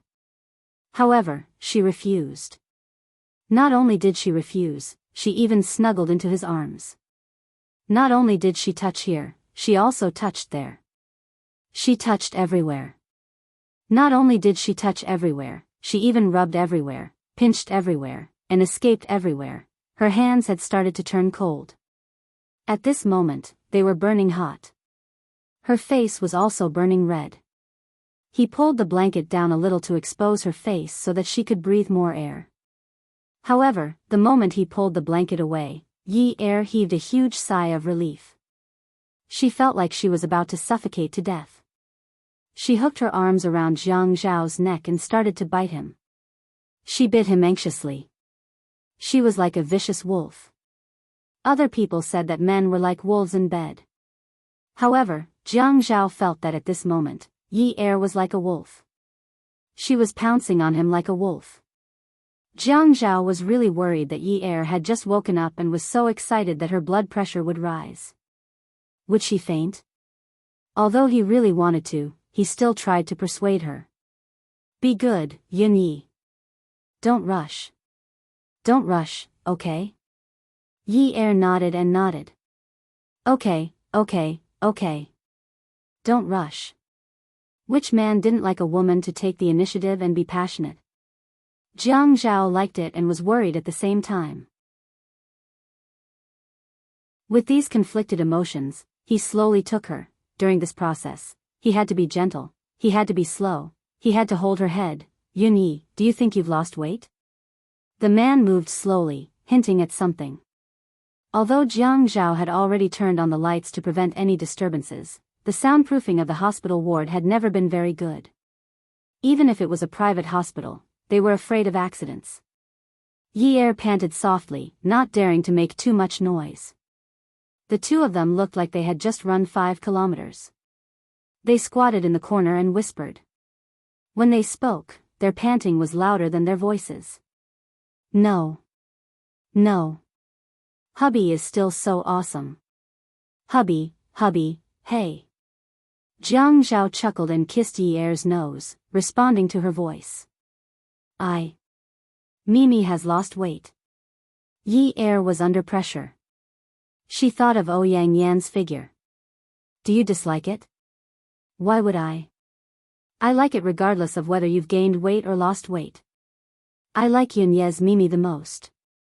Hearing the man use the word favorite to describe her, Yi Er felt like she had reached the clouds in a long time.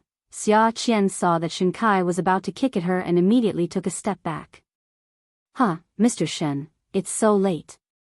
Why aren't you resting? She felt that she should find a topic to talk to Shen Kai and get closer to him. Last time, he insisted on dragging her to the crematorium. What about this time? This kind of man wasn't easy to bully. He wasn't cute. He wasn't cute at all. Shen Kai retracted his leg and shook his head. His expression was filled with pain. I was sleeping in the car when the car was suddenly hit. Blood flowed out of my heart. It was so painful that my heart was twisting. Not to mention that I can't rest today. I probably won't be able to rest well for the next month. This bruise really stimulated my mental state. Xia Qian was stunned. She rubbed her face. Because cycling was a form of exercise, she didn't wear much. When it was hot, she even took off her sweater and wore only a long-sleeved t-shirt. At this time, the cold wind was like a knife cutting at her, causing her to shiver. You want me to compensate you for your mental state? If she guessed correctly, he would say that his mental state was damaged. Shen Kai adjusted the collar of his mid-length coat and gave Xia Qian a thumbs up. Xia Qian bared her teeth. Who could teach her how to discuss mental compensation with a man who was the head of the procuratorate? To show that his neck was long? A big collar? Would the head of the procuratorate have the nerve to wear such a cool style? If the head of the procuratorate had any integrity, he would be too embarrassed to drive a car like a Bentley, right? If she asked him to compensate, she would have to have a good discussion with him about social issues related to diligence and integrity. Who's afraid of who? Shen Kai noticed that Xia Qian looked at him from top to bottom and then at his car. After looking at it, her eyes rolled like a mouse. Miss Xia, this car isn't mine. It's my mother's. So, I think you need to pay for it. I'll let her know. Xia Qian felt as if she had been struck by lightning. What? Your mother's? Your mother is rich? How could someone who could ask such a stupid question not be Xia Qian? Shen Kai smiled in a very gentlemanly and self-deprecating manner. My mother is just a softie. My father gave her this car. In her heart, Xia Qian rolled her eyes that were begging for reconciliation. She glared at Shen Kai. She felt that this grandson was just pretending. He was obviously from a rich family. Why did he have to explain it like this? Was he afraid that others wouldn't know that his family was rich? However, Xia Qian's eyes were still begging for reconciliation. Even the smile on her face was like the sunlight without fog during the day. Mr. Shen, it's so late. Since you haven't rested yet, why don't we have supper together? I'll treat you. People equals money could be spent from Xia Qian's bag, and it was for a person she didn't like. There was only one reason, and that was that she wanted to save more money. Shen Kai reached out and touched his chin. His evil handsome eyebrows raised slightly. Yo, he said and looked at Xia Qian. She had already taken off her sweater from the front of the basket, not caring that there was a man standing in front of her. She began to put it on. Beauty novel, Xinwu 799.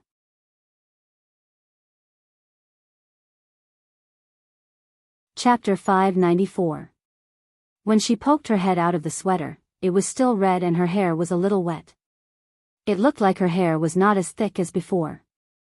She adjusted her casual sweater with a drawstring and a hat. So? I'll treat you to supper. Anyway, he did not want to talk about the compensation. Xia Qian felt that she was pretty unlucky. Her second-hand car had crashed into Qin Fian's car, causing Yi Er's forehead to bleed and Jiang Zhao to almost tear her apart. However, she had bought this bicycle brand new and had ridden it for a few years.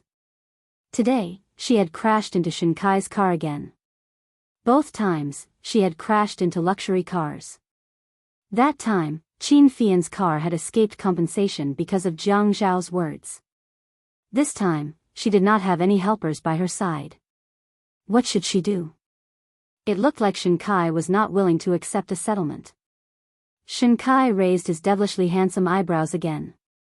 He turned around and looked at the spot where the back door of the car had been hit. He frowned. This frown made Xia Qian extremely uneasy. Frown? Was he really going to ask his mother to come out and extort her? Although her sister was quite rich, she could not ask her to solve every problem. She was still dreaming of becoming an independent woman like her elder sister every day. Shen Kai laughed. You want to eat to pay off your debt? But I don't think it's worth it. Eating to pay off her debt. This was indeed Xia Qian's truest thought. Wasn't it just a meal in exchange for a scratch? Who didn't know that a piece of paint on a high-end car cost a white-collar worker a month or even a few months' salary? Moreover, she was not a white-collar worker. She was not even considered a gray-collar worker. Mr. Shen, look at you. What you're saying is so vulgar. Can't we talk about something more meaningful? For example, we can have a drink, make friends, and have a chat. Shen Kai could not help but laugh. But I don't like to talk about ordinary things. I like to talk about life with women. Do you? Shen Kai said the word life ambiguously. Xia Qian, the idiot, did not understand the deeper meaning of the words life. Regardless of whether he was born from a dog or a pig, as long as he could repay his debt with food, it was all good. Of course I know how to chat. I also especially like to chat about life. I feel that it is especially meaningful to chat about life. Young people nowadays are impetuous and impatient. How many of them understand the true meaning of life? One look and I can tell that Mr. Shen is a particularly profound person. Even his conversation is so profound. Shen Kai looked at Xia Qian's serious expression as she agreed to talk about this kind of life with him. He felt that it was too interesting. High City's Media College was known as the biggest college for mistresses. There was actually a girl like Xia Qian? I want to eat something good, Shen Kai said. Sure, but let's make things clear. Today's my treat. Don't act like you're going to fight to pay the bill. Xia Qian touched her trouser pocket. There were more than 70 yuan inside. She had originally planned to go back to the supermarket to buy some detergent, toothpaste, and soap, but it seemed that she was going to be extorted today. She looked at Shen Kai and said very generously, let's go to Qionglu. It's on the same level as Hai Yulu. There are too many colleagues in Hai Yulu. If I take you there for a meal, they will say behind my back that I'm flirting with handsome guys again. It won't be good. Shen Kai chuckled. Sure, leave your lousy car aside. Let's go to Qionglu. Xia Qian sat in the Bentley and patted the cushion on the table. She said to Shen Kai, who was driving, Mr. Shen, your mother has such good taste and good taste. The seats in this car are really comfortable. It's very suitable for a woman of your mother's age. When a woman has back pain for a few days, she won't have menstrual cramps anymore. Xia Qian originally wanted to say something good about the owner of the Bentley. If he did not lose money, he would have a higher chance of winning. Who knew that this flattery would hit the nail on the head? The model, color, and configuration of this car were all chosen by Shen Kai himself. The corner of Shen Kai's mouth twitched. Xia Qian said that this car was suitable for his mother's taste and taste. Was she trying to say that he was a friend of women? Yi Er felt the back of her head hurt more and more. It was a pain in the flesh, not a headache. Jiang Zhao knew that it must be because the anesthetic had not worn off. Now, it was great. The two of them had just showered and were about to go to bed when her head started to hurt again. He didn't even know if she had strained her scalp when she was excited just now. Was the thread pulled open? Her eyes were filled with tears from the headache. He also had a headache. It was really too torturous.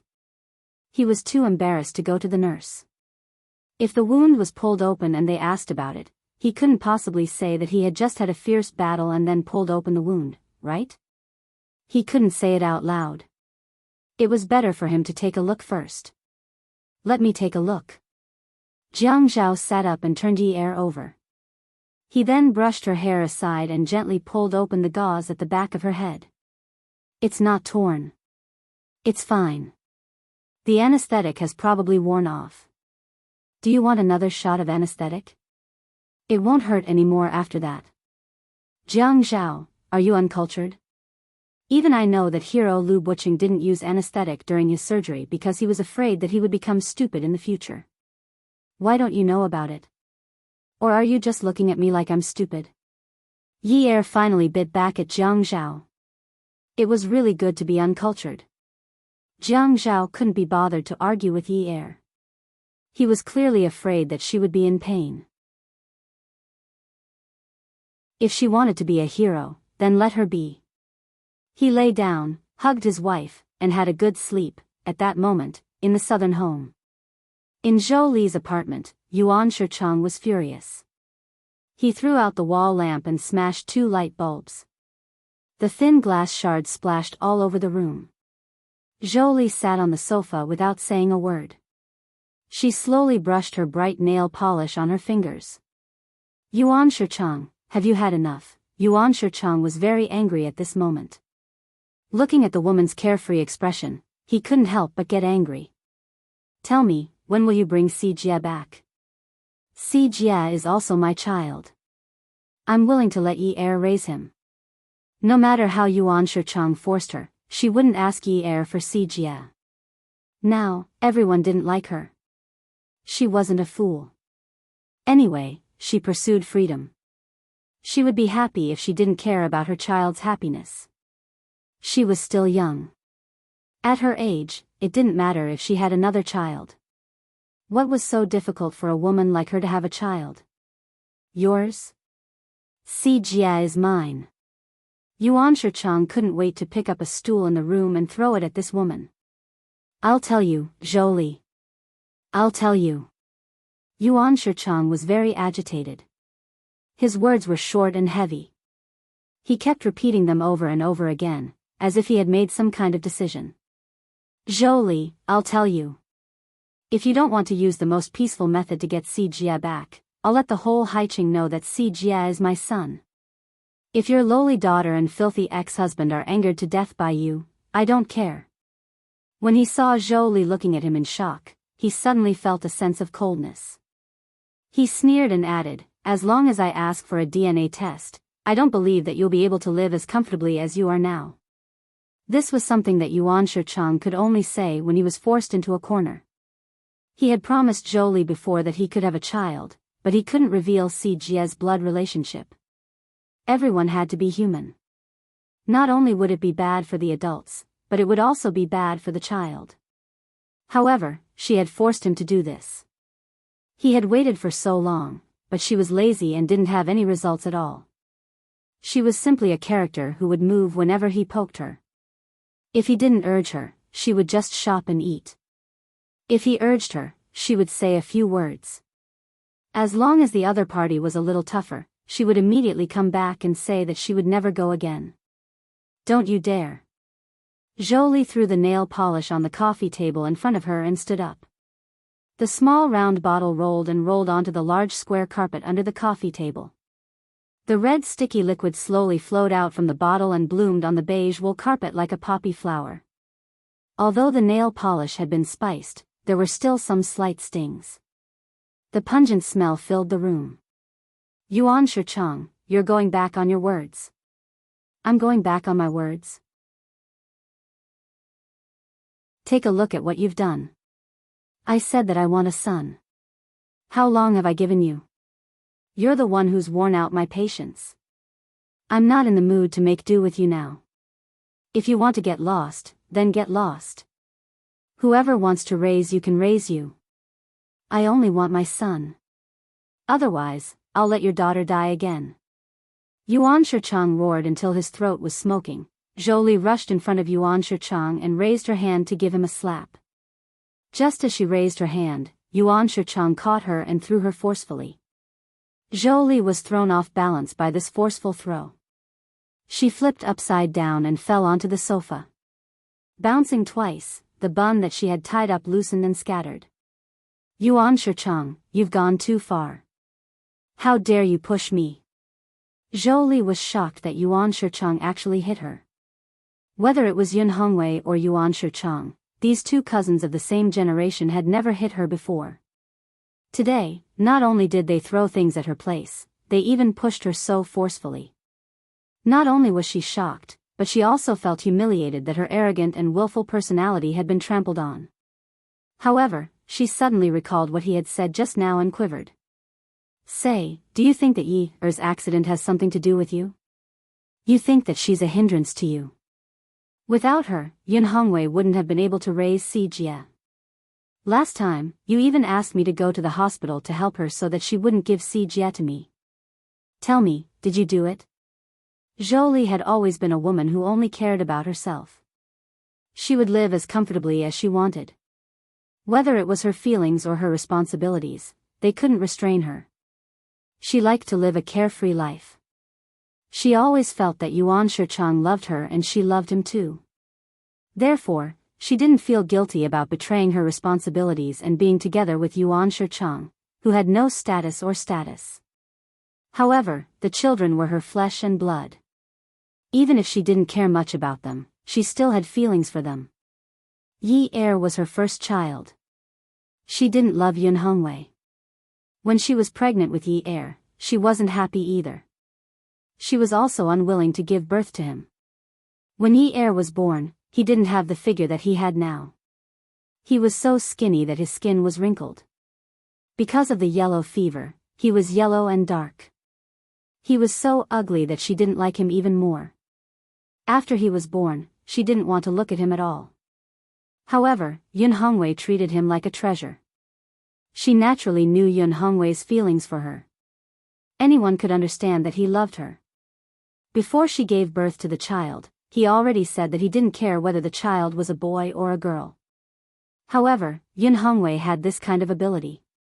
He raised an ugly child to become more beautiful. When he carried her out for the banquet, she was fair and tender. When she occasionally opened her eyes, her pupils were so bright that they looked like they were painted black. It was said that young children couldn't see things clearly because their eyes were misty. However, Yi Er already knew how to laugh when someone teased her. As Yi Er became more and more beautiful, she liked him more and more. Thinking about it, she felt a little comforted. Even though Yi Er's birth was too unexpected, they were still fated to be mother and daughter. Even if she didn't live with Yi Er in the future and didn't rely on her for old age, she still hoped that she would live a peaceful life. She definitely didn't want her to be kidnapped and meet with bad luck. Awesome novel, Hongcha 866.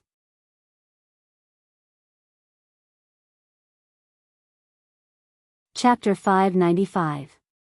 And this bad luck was brought about by the man she had loved for so many years. It was one thing for Yuan Shichang to speak ill of Yun Hongwei and Yi Er and express his strong dislike for them, but she thought that he was jealous. But how could he be so ruthless to Yi Er? The living room was already in a mess because of Yuan Shichang's bad temper. Now that the woman had been pushed down, he looked like a domestic abuser. When he saw Zhou Li's red eyes questioning him, he sighed heavily and rubbed his face. His rough voice still lingered. "Zhou Li, I've spoiled you too much. That's why you don't know what's important and what's not. You clearly know that Yun Hongwei and I don't see eye to eye. We've been fighting for our entire lives, yet you still want to raise my son in the Yun family. Si Jie has always thought he was Yun Hongwei's son. He was so young back then, and he had such a good relationship with Yi Er. If you got him out, wouldn't it leave a scar?" Zhou Li had said these words more than 100 times.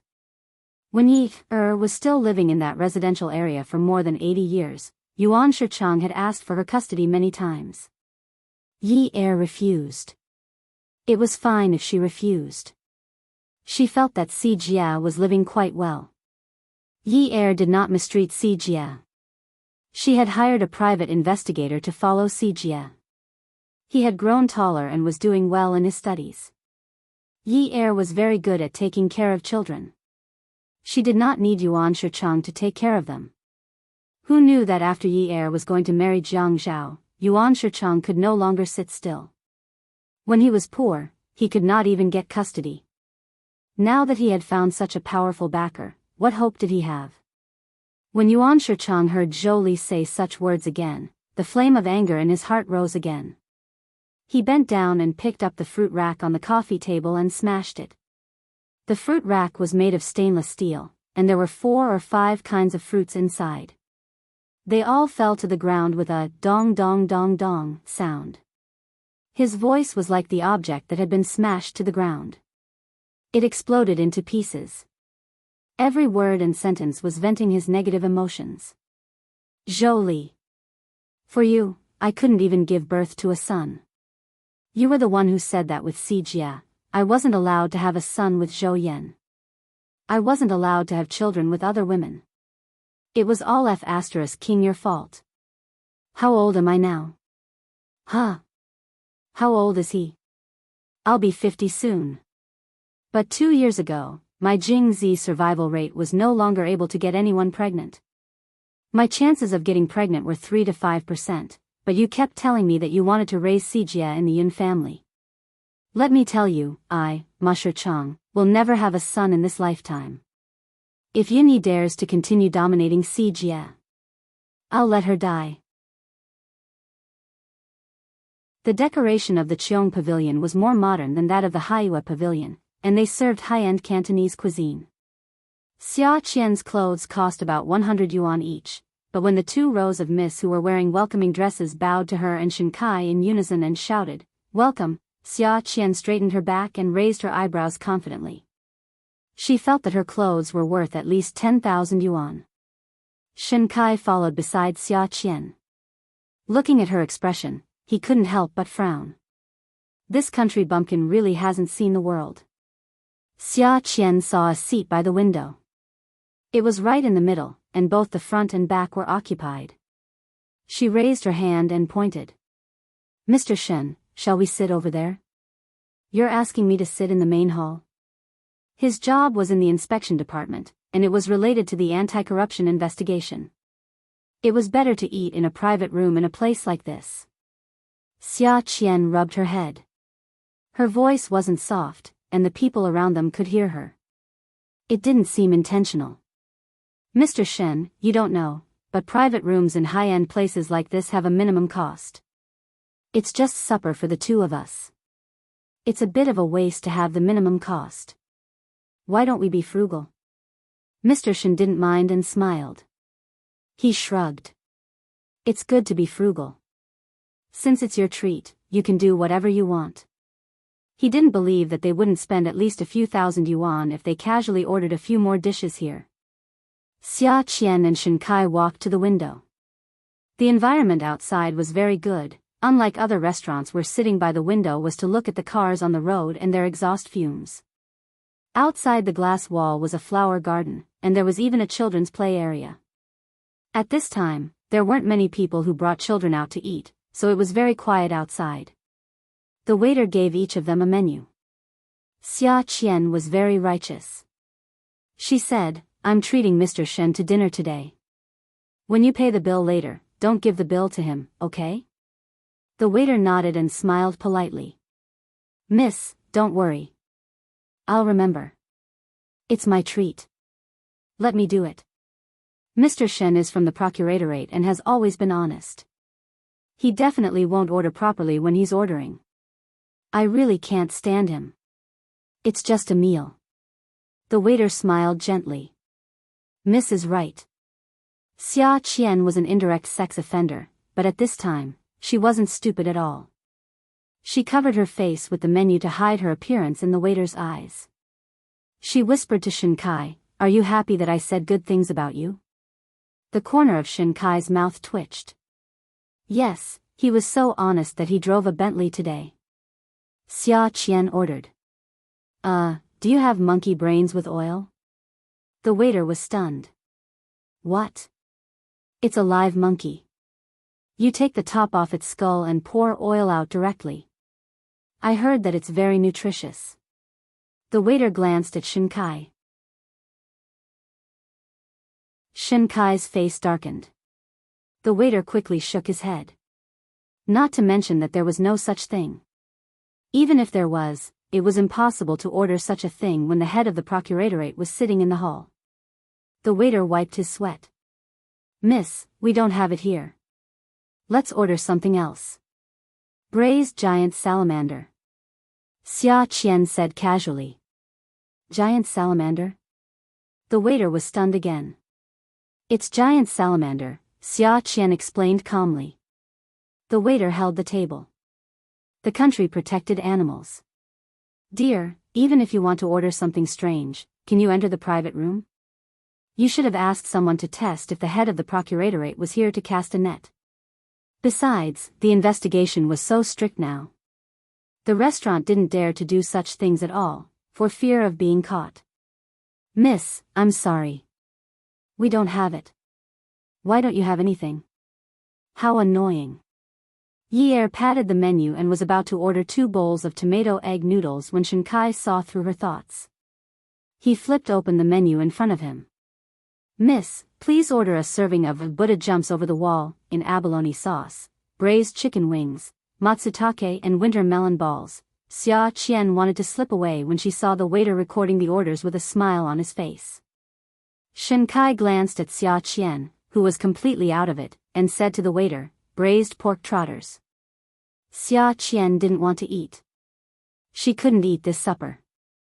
If she ate it, she wouldn't be able to eat for the next month. She didn't want to lose weight. After the waiter left, Shinkai said to Xia Qian, braised pork trotters? I'll order it for you. Am I good? After meeting you a few times, I found a very serious problem. Your chest muscles are not developed enough. I heard that pork trotters are good. If you continue to eat, your chest muscles will be very developed after a month. Why don't you do an experiment? I'll see next month. Chest muscles? F***CK. See your head. The delicious dishes were served, and everyone's appetite was aroused. Some people ate heartily, while others couldn't swallow their food. Xia Qian said lazily, I want to go to the washroom. Shinkai nodded. Xia Qian stood up and was about to slip away from the door behind Shinkai. Shinkai pointed to the front. Go straight to the end, turn left, and go straight to the end. The washroom is the only place with no way out. Xia Qian sat down. I suddenly don't want to go to the washroom. Shinkai asked Xia Qian, don't you want to eat? I'm not hungry. Xia Qian was listless. She was not energetic, but she wasn't hungry. Her stomach was filled with anger. How was she going to escape today? You're really not hungry? Shinkai raised his eyebrows and chuckled. Xia Qian nodded. I'm really not hungry. If she didn't want to eat, could she not have to pay? She didn't have money now, but she had her life. Shinkai waved his hand. Bill, please. Xia Qian suddenly wanted to go to the washroom again. There was only $70 in her bag. But she was delighted to find that Shinkai took out a black wallet, opened it, and took out a card. He held it between his index and middle fingers and handed it to the waiter. I'll pay by card. The waiter wasn't surprised that Xia Qian wanted to pay the bill, and now Shinkai was paying the bill. Most of the people who came out were men. It seemed that these two weren't husband and wife. Xia Qian was suddenly very pleased with Shinkai. She admired how he took out his wallet and took out his credit card. She repeatedly asked herself in her heart, hey, why do you think this man looks so good when he takes out his wallet? Why does he look so dashing? Not bad. He was too overbearing. Xia Qian had unknowingly picked up her chopsticks and picked up a piece of matsutake and winter melon ball. Wow, it tasted really good. This soup must have been made with chicken. The matsutake must be the freshest. This winter melon ball was waxy. It didn't rot and was even flavorful. Oh my God, this restaurant's culinary skills were really good. The winter melon had the taste of wild animals. It was even the taste of a second-class country's protected animal. It didn't lose out to those things at all. It was really worth it to be able to eat something like this at this price. It was very cost-effective. Shinkai looked at Xia Qian's intoxicated look as she ate with great interest. He had an impulse to hold his stomach. Just as Xia Qian was devouring all the delicacies on the table, the waiter came over with a card reader and asked Shinkai to input the password. When Shinkai entered the password, the waiter consciously looked in other directions to show that he didn't peek at the customer's financial security. The card reader made a mechanical sound and slowly spat out the receipt. The waiter tore it off and handed it to Shinkai. Shinkai took it and signed it. While watching Xia Qian eat, he said, "Eat slowly. I'm full. I won't snatch it from you." Xia Qian felt that a man like Shinkai was an excellent man. He had a sharp tongue and a soft heart. At this time, he really cared about others. She couldn't help but blush. But when Xia Qian finished eating and wiped her mouth with a tissue, Shinkai pushed the receipt in front of Xia Qian. "Luo, look at the amount. I just bought it. The amount of money for this meal should be paid by you, but I saw that you didn't bring your bag today, so I paid for it first. Do you want to pay me back in cash or directly transfer it to my card?" Xia Qian looked at the Industrial and Commercial Bank credit card receipt in front of her and had the urge to kick him. After Yier's anesthesia, the pain lasted for a few hours. She didn't make much noise, but she would moan from time to time. Jiang Zhao couldn't sleep at all when she moaned. He asked the nurse, and the nurse said it was normal. He prescribed some sedative and hypnotic medicine, but she still moaned when she fell asleep. Even when Yi was asleep, Jiang Zhao would ask a few times, "Yun Yi, it hurts, doesn't it?" The woman ignored him for a long time before he went back to sleep. 6:00, it was still a little early. Jiang Zhao's alarm clock was set for 6:30, but Zhuang Yichen's phone kept ringing like a soul-snatching call. Once, twice. After ringing 3 times, Jiang Zhao finally picked up. If he had known, he would have turned off his phone. He didn't want to care about anyone's business. "Brother Zhao, are you awake?" "Not yet." "Get up. It's very important. I don't want you to fall behind. Hurry up. I'm at the parking lot of the hospital sister-in-law is staying at. Just wash up and come down. I'll wait for you in the car. Zone B, parking lot number 15.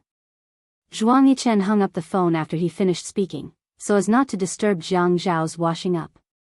When Jiang Zhao heard this, he knew that Zhuang Yichen rarely made jokes. Falling from grace? Was it that serious? If it was that serious, why didn't his family inform him? When he got out of bed, his movements were considered light. He went into the bathroom, brushed his teeth, washed his face, and shaved. When the electric razor moved under his chin, Jiang Zhao was a little lost in thought. He carefully recalled what had happened recently. Chen Tong? Chen Tong realized that the person behind Zhuang Yichen was him. So he made other moves. Zhuang Yichen wasn't such a careless person. Impossible. Zhuang Yichen? Because his secret dealings with Zhuang Yichen were finally discovered after all these years? Both he and Zhuang Yichen were very careful. It was impossible for peerless beauty to be in such a secretive place. Even if they occasionally greeted and chatted in public, it was still within the normal range. Impossible. About his 2 companies? The 2 companies were under his mother's name. Not to mention that his mother had always been a businesswoman, it wasn't strange for her to have 2 more companies. Even those with ordinary family backgrounds who later rose to higher positions would also use the government's resources to register their companies and earn money. As long as he didn't admit to his companies, no one could do anything about it. Other than his 2 employees, he didn't interact with anyone else. How could anything happen? Impossible. He cleaned up in a few moments, put on his shirt, sweater, and suit, and looked at his hair in the mirror on the wardrobe. He tidied it up and took his briefcase. He was just in time to go to work. He went out to find the nurse on duty and asked her to keep an eye on his wife's room. He had to go to work. After that, he pressed the elevator and went downstairs. He went to the parking lot in Zone B. When he saw number 15, he walked over. He opened the door of the back seat and got in. Zhuang Yichen didn't waste any time. He passed the newspaper in his hand to Jiang Zhao. Look at this. I came out early. I guess I'm one of the earliest people in this area to buy the newspaper. You have to think about what to do about this. Awesome novel, Songshu 566.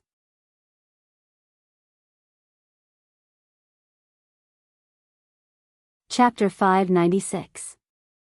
Jiang Zhao took the newspaper and glanced at Zhuang Yichen's side profile when he turned around. When he sat back, he was still looking at Zhuang Yichen. He should have read the newspaper immediately, but he knew the importance of the situation and needed to divert his attention to sort it out. He crossed his legs and leaned back. Then, he shook the newspaper in a seemingly leisurely manner and opened it. He held his breath. There were pictures and text.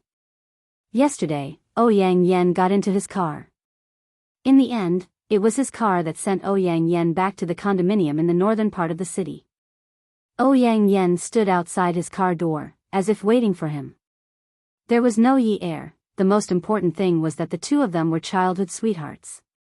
They went to the same school and later confirmed their relationship. After Ouyang Yan returned to Haicheng, he moved into his condominium in the northern part of the city. After getting married, he didn't move out. There was one time when he seemed to be drunk. It was Ouyang Yan who brought him to the condominium in the northern part of the city. There were pictures and incidents. Some of them seemed to be trivial, but the key words used were ambiguous and ambiguous. It made people's imagination run wild. For example, on a certain day, the two of them came out of a restaurant at the same time. A designated driver sent them back to the condominium in the northern part of the city. The two of them went upstairs together. Until the editor left, neither of them left first. What an accurate but immoral description. Until the editor left? When did the editor leave?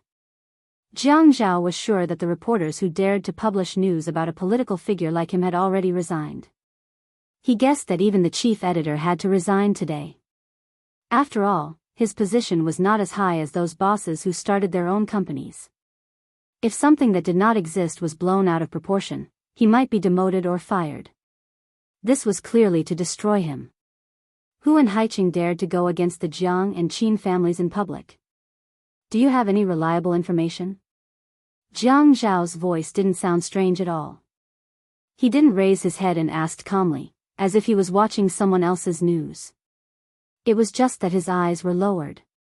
The murderous aura that shot out from his pupils was hidden under his drooping dark eyelashes. There was almost no warning when this matter came out. Suddenly, there was thunder in the clear sky. Suddenly, the wind blew and the clouds gathered. The sky was thick black, as if a storm was about to happen. Not yet. I bought the newspaper by accident. Zhuang Yichen lied. Last night, he stayed at Xiaoye's place in Qingfeng Garden. Last night, Xiaoye's car had problems and couldn't start. So he sent her to work for the first time. After all, he had to go to two places and in different directions. So he had to go to Qingfeng Garden earlier. Xiao, she got out. Xiao, when she saw the newspaper, she got, and saw the newspaper and saw the newspaper saw. And she saw in the newspaper. He didn't discuss it with her. When she got out of the car, he asked her for the newspaper. After reading the newspaper, he decided to talk to Jiang Zhao face to face. It wasn't convenient to talk to Jiang Zhao with the driver. He asked the driver to take a taxi to the company. He and Jiang Zhao had been tied together for many years. Jiang Zhao's interests were almost inseparable from his. Once this mutually beneficial relationship was terminated because of Jiang Zhao's downfall, it would be difficult to find such a partner again. Most importantly, they had known each other since they were teenagers. No matter how they used each other, they trusted each other more than others. You're early today. It's rare. Looks like you slept well last night. Jiang Zhao smiled lightly. Zhuang Yichen also smiled. Jiang Zhao was still in the mood to tease him at a time like this. He couldn't even protect himself. How could he have the leisure to watch the storm? However, if he acted too impatient, it wouldn't be like Jiang Zhao. Except for the time when he was driven mad by Yun Yi, he was still the Jiang Zhao he knew. Yes, I'm so good to you. Old Master and Commander haven't called you yet, right? If he hadn't been so early today, if Xiaoya hadn't gotten out of the car to buy tea eggs from the newspaper stand, he wouldn't have known what had happened until he arrived at the company. If that was the case, the people who told Jiang Zhao this news should be the elders of the Jiang and Qin families. Haha. Jiang Zhao closed the newspaper and laughed. Indeed, you're the best to me. However, my grandfather is doing morning exercises at this time. When he's doing Tai Chi, who dares to disturb him? My dad might be resting today. I don't think anyone dares to disturb him. Let's wait until 7 o'clock. My phone will start to explode at 7 o'clock. At the end of his sentence, his smile faded. He lifted his wrist and rolled up his sleeves. It seemed like time was going to pass very quickly. In the blink of an eye, he might be bombarded with phone calls one after another.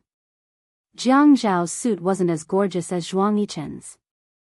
Other than the superior tailoring and material, it was mostly plain and calm. Although both of their suits were mainly dark, Zhuang Yichen's small collar was made of glossy silk. Moreover, only half of the collar was made of glossy silk. This kind of asymmetrical appearance suddenly stood out from the dull and monotonous suit and appeared more fashionable. Jiang Zhao folded the newspaper in his hand and put it on the side. Then, he sat on the edge of the chair. This way, half of his butt was on the chair. He leaned forward and stretched out his long arm. He pulled Zhuang Yichen's small collar gently with a smile in his eyes. Oh, not bad. I realize that the suits you often wear are better than mine. When I'm not an official, I can wear a suit like yours. Haha. I guess it's Qiu Xiaoya's taste. Anyway, before Qiu Xiaoya appeared a few years ago, your style of dressing was similar to mine. Jiang Zhao casually mentioned Xiaoya again. Zhuang Yichen lowered his head and looked at his collar where Jiang Zhao was holding. If he continued to hold it, it would wrinkle. He pretended to slap Jiang Zhao's hand away. Jiang Zhao opened his hands and sat back in his usual seat. He crossed his legs, leaned back, and shook his toes. Zhuang Yichen couldn't help but laugh. Looks like I'm looking for trouble. You are not anxious at all, but I'm anxious. Jiang Zhao shrugged his shoulders and casually teased Zhuang Yichen.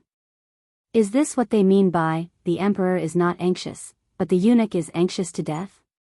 No, it's more like the eunuch is not anxious, but the emperor is anxious to death. Haha.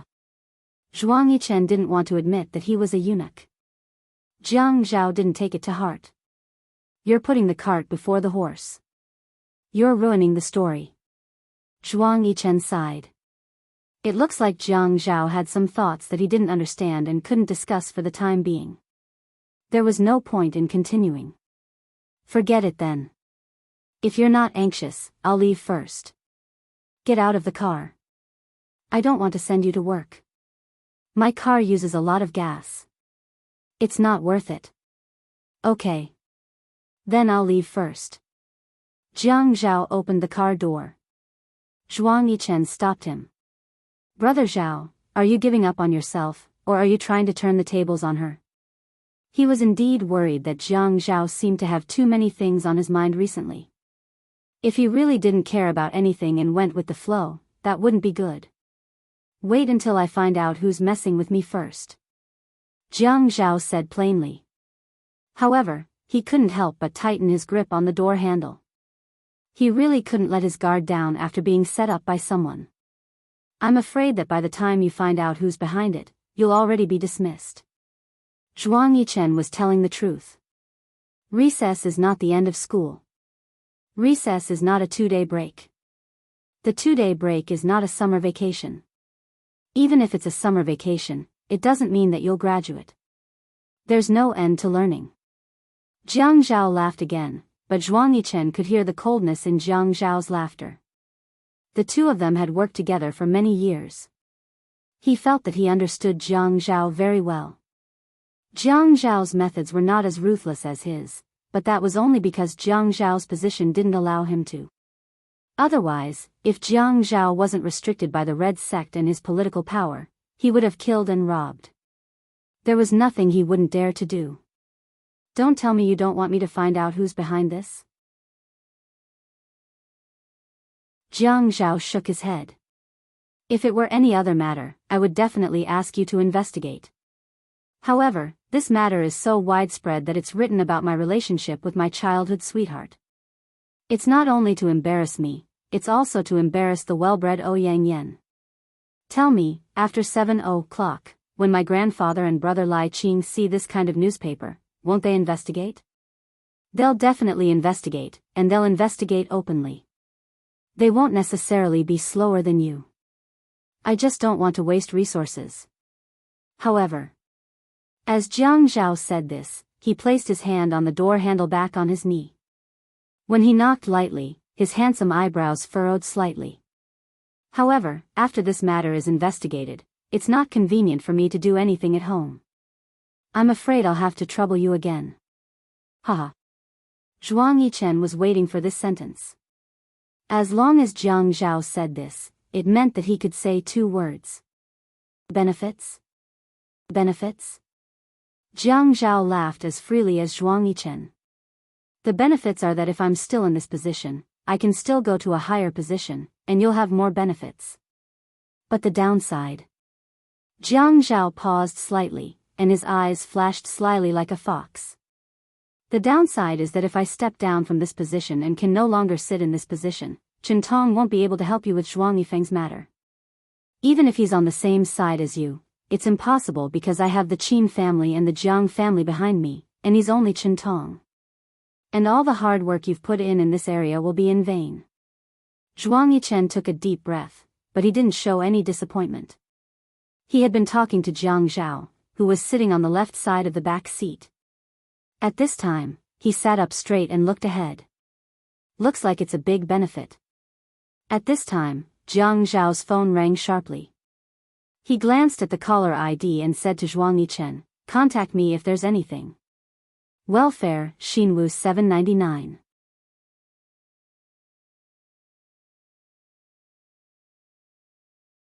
Chapter 597. After getting out of the car, he picked up the phone. Hello, Dad. You little bastard. Jiang Liqing's voice went through the phone like a detonator exploding. Jiang Zhao walked to his parking space with his briefcase in one hand and took the phone away from his ear. When he heard no more shouting, he took it back. You are really a bastard. In the Jiang family, the words, little bastard, and wolf were the pet words of the elders. They had the privilege to talk back. No matter what kind of bastard he is still your bastard. That was a big deal. Even if he was in his 20s, he might slap the back of his neck. Dad, what do you think we should do? When the atmosphere was relaxed, Jiang Zhao called Jiang Liqing, brother Liqing. In fact, Jiang Zhao's EQ was higher than his younger brother in this aspect. At least on the surface, he didn't look as rebellious as Jiang Feng. However, when he wanted to achieve his goal, it was often easier. He called Jiang Liqing Dad at this time. Firstly, it meant that the situation was serious. Secondly, he threw the initiative to Jiang Liqing. It seemed that he was at his disposal, but in fact, he was seeking Jiang Liqing's protection. Jiang Zhao always admitted that he didn't get to where he was today at such a young age by himself. It wasn't because of his talent and intelligence. He wouldn't be arrogant to that extent. So, he told Zhuang Yichen that he had the Qin family and the Jiang family behind him. This was not the attitude of the third generation of a rich family, but a realistic analysis of his own advantages. What should we do? You can do this kind of thing, and you are telling me what to do? You bastard. Jiang Liqing had to scold him in every sentence to vent his anger. He couldn't figure out how he could have such a son. Before he got married, he often appeared in the headlines with some female stars, but it was also something that didn't have an end. Even if it had an end, so what? He was a businessman. How could Jiang Zhao be the same?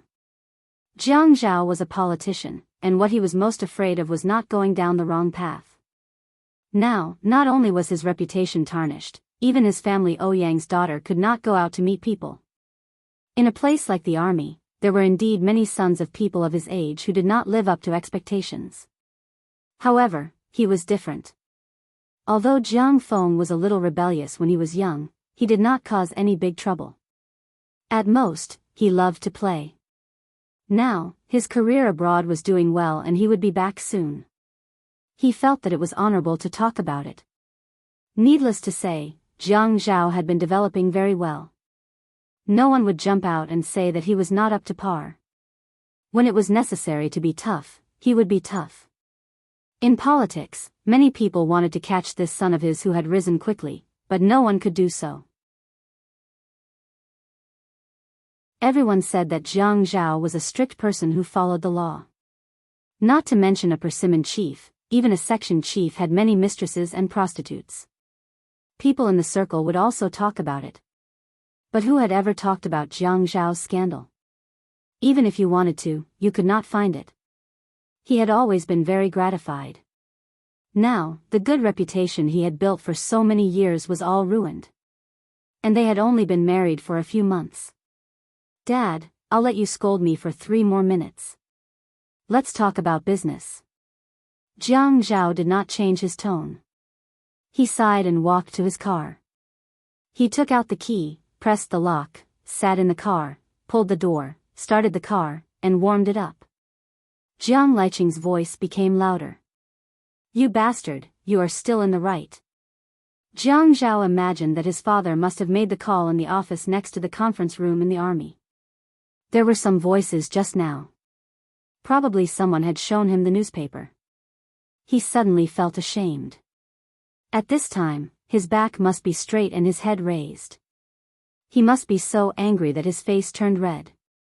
He held the phone and scolded with one hand and supported his waist with the other hand to increase his momentum. Thinking of his father's look, Jiang Zhao suddenly smiled. Jiang Zhao had 3 minutes to scold him. Jiang Zhao did not speak. He just looked at his watch. Listening to Jiang Liqing scolding and roaring, he began to sort out the lines in his mind. These bastards from the Jiang family. None of them are easy to deal with. I think only Jiang Ji is easy to deal with, unlike you. You have been bad since you were young. Jiang Liqing was always like this. He would always look forward. When you were young, you only knew how to gamble with your brother in school. One gambled, and the other went out. When you came home, you lied to your grandpa that your brother gave you extra lessons. The 2 of you shared the loot secretly, you bastard. You and Jiang Rui are both bastards. You have been up to no good since you were young. Jiang Rui was better than you in elementary school. What about you? You especially changed the marks. Except for the final marks, when did you not change them? You even changed the marks of the homework for the usual tests. You even dared to imitate my signature to hand in the homework. You even dared to imitate my signature to write excellent. Tell me, what good things have you done since you were young? Jiang Zhao sighed softly. He was suffering from Alzheimer's. He couldn't forget these things even if he wanted to, because his father would always bring up the things that happened when he was young. Whenever there was a competition, it was a must to bring up the past. Think about it yourself. Have you ever made others worry since you were young? When you were young, you climbed the wall of someone else's house with your brother to steal peaches. You even brought your brother to steal peaches. Also, after you came to Haicheng, your grades were good. You suddenly became a god from the god of plague in elementary school. When you were great, you started to let others copy your homework. When they copied yours, you still wanted to collect money. You even helped others cheat to make money. If these things were spread out, they would say that I, Jiang Liqing, did not give you pocket money. You have been embarrassing me since you were young. Jiang Zhao did not refute. How could he not feel embarrassed? The Jiang family was considered a big rich family. There were 4 brothers in the family. Which one of them had enough pocket money when they were young? If it was enough, would Big Brother have gambled? Would he have extorted money from Big Brother? Would he sell his homework? Would he sell his answers? They also said that one could be strong without desires. He did not know what those guys were thinking. Fian had blamed him many times and said, "Brother, since you came to Haicheng, Grandpa started to cut off my pocket money. He said that he wanted to learn from you and not be allowed to be a playboy. It's all your fault. My pocket is now empty." He clearly had no choice, but in the end, he became the main culprit. Jiang Zhao listened to Jiang Liqing's accusations and raised his wrist to look at the time. It was as if he was listening to a radio broadcast. He felt that to be able to hear his father say these things at this time was more interesting than a talk show. Oh, so he was so wicked when he was young? But how did he suddenly become a gentleman dressed like a beast? The phone suddenly went silent. Jiang Zhao waited for a while. Jiang Liqing still did not speak, so he laughed and asked, "Dad, it hasn't even been 3 minutes and you're already done talking about my great achievements?" Jiang Liqing's throat was smoking from anger. "Bastard. Can't I even drink some water?" "Slow down, I'll wait for you." Jiang Zhao waited for Jiang Liqing to lose his temper. He was used to it and knew that he could not talk back or argue with his father when he was angry. He could only go along with him and let it go after this. Jiang Liqing also looked at his watch. It had not been 3 minutes, so he was not in the mood to continue scolding. He picked up the tea that the guard had made for him and took a sip. Instantly, his throat felt better.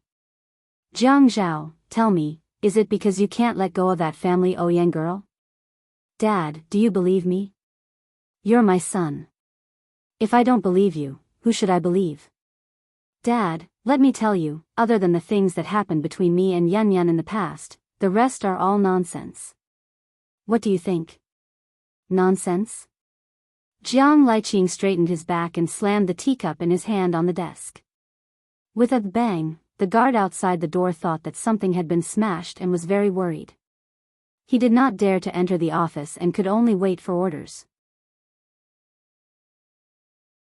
Mother asterisk Kerr, who dares to write gossip about my son? Jiang Liqing joined the army early. At that time, the people who joined the army were generally not as cultured as the current ones. Moreover, the soldiers were actually quite loyal. They were no different from those in the underworld. They were nothing more than people who killed people for their belongings and trampled on them for their belongings. After Jiang Liqing married Qin Zhen, who was a well-bred lady, did not like vulgar men. She did not like Jiang Liqing swearing. At that time, Jiang Liqing had a sweetheart and did not care about Qin Zhen's feelings. He said whatever he wanted. Later, after they divorced, he did not say anything. If Jiang Liqing even cursed out Mother asterisk Kerr, it meant that his internal organs were on fire. "Dad, it's really nonsense. There's nothing I don't dare to admit. After I married Yun Yi, I never thought of having another woman outside. You've been through it, right? Even if we had a relationship in the past, after marriage, the wife is the wife, and the ex is the ex. As men of the Jiang family, how can we mess around with this kind of thing?" Jiang Zhao easily dragged Jiang Liqing into the water. He knew very well about his parents' past. When his parents got married, it was more or less arranged. Jiang Liqing said, "Don't compare it to my matter. At that time, I was in a different era from you. How advanced is the information technology now? How isolated were we back then? At that time, things like this would at most be solved by sitting together at home. Is it possible now? I only found out when the newspapers were out. Dad. Jiang Zhao felt that he would rather listen to Jiang Liqing scold people. He did not know if it was because his family background was too good that he was so fearlessly stalling for time. You can investigate this matter slowly. Or should I investigate it myself? You want me to clean up your mess? Then I'll have a meeting in the morning and start investigating in the afternoon. Bastard. You still have the face to go to a meeting? I'll investigate it. Jiang Zhao smiled. Thank you for your hard work, Brother Liqing. You impudent bastard. Just you wait. When we get home tonight, I'll break your legs. Artificial limbs are too expensive. Even if you're rich, you shouldn't waste it like this. Jiang Zhao was still fooling around recklessly. I'm so angry. I'm hanging up. As soon as Jiang Zhao hung up, Ouyang Yan called, Beauty Novel, Hongcha 866. You're tuning into the Dreamy Love Stories YouTube channel. Don't forget to subscribe and join us on this journey to catch the most captivating stories.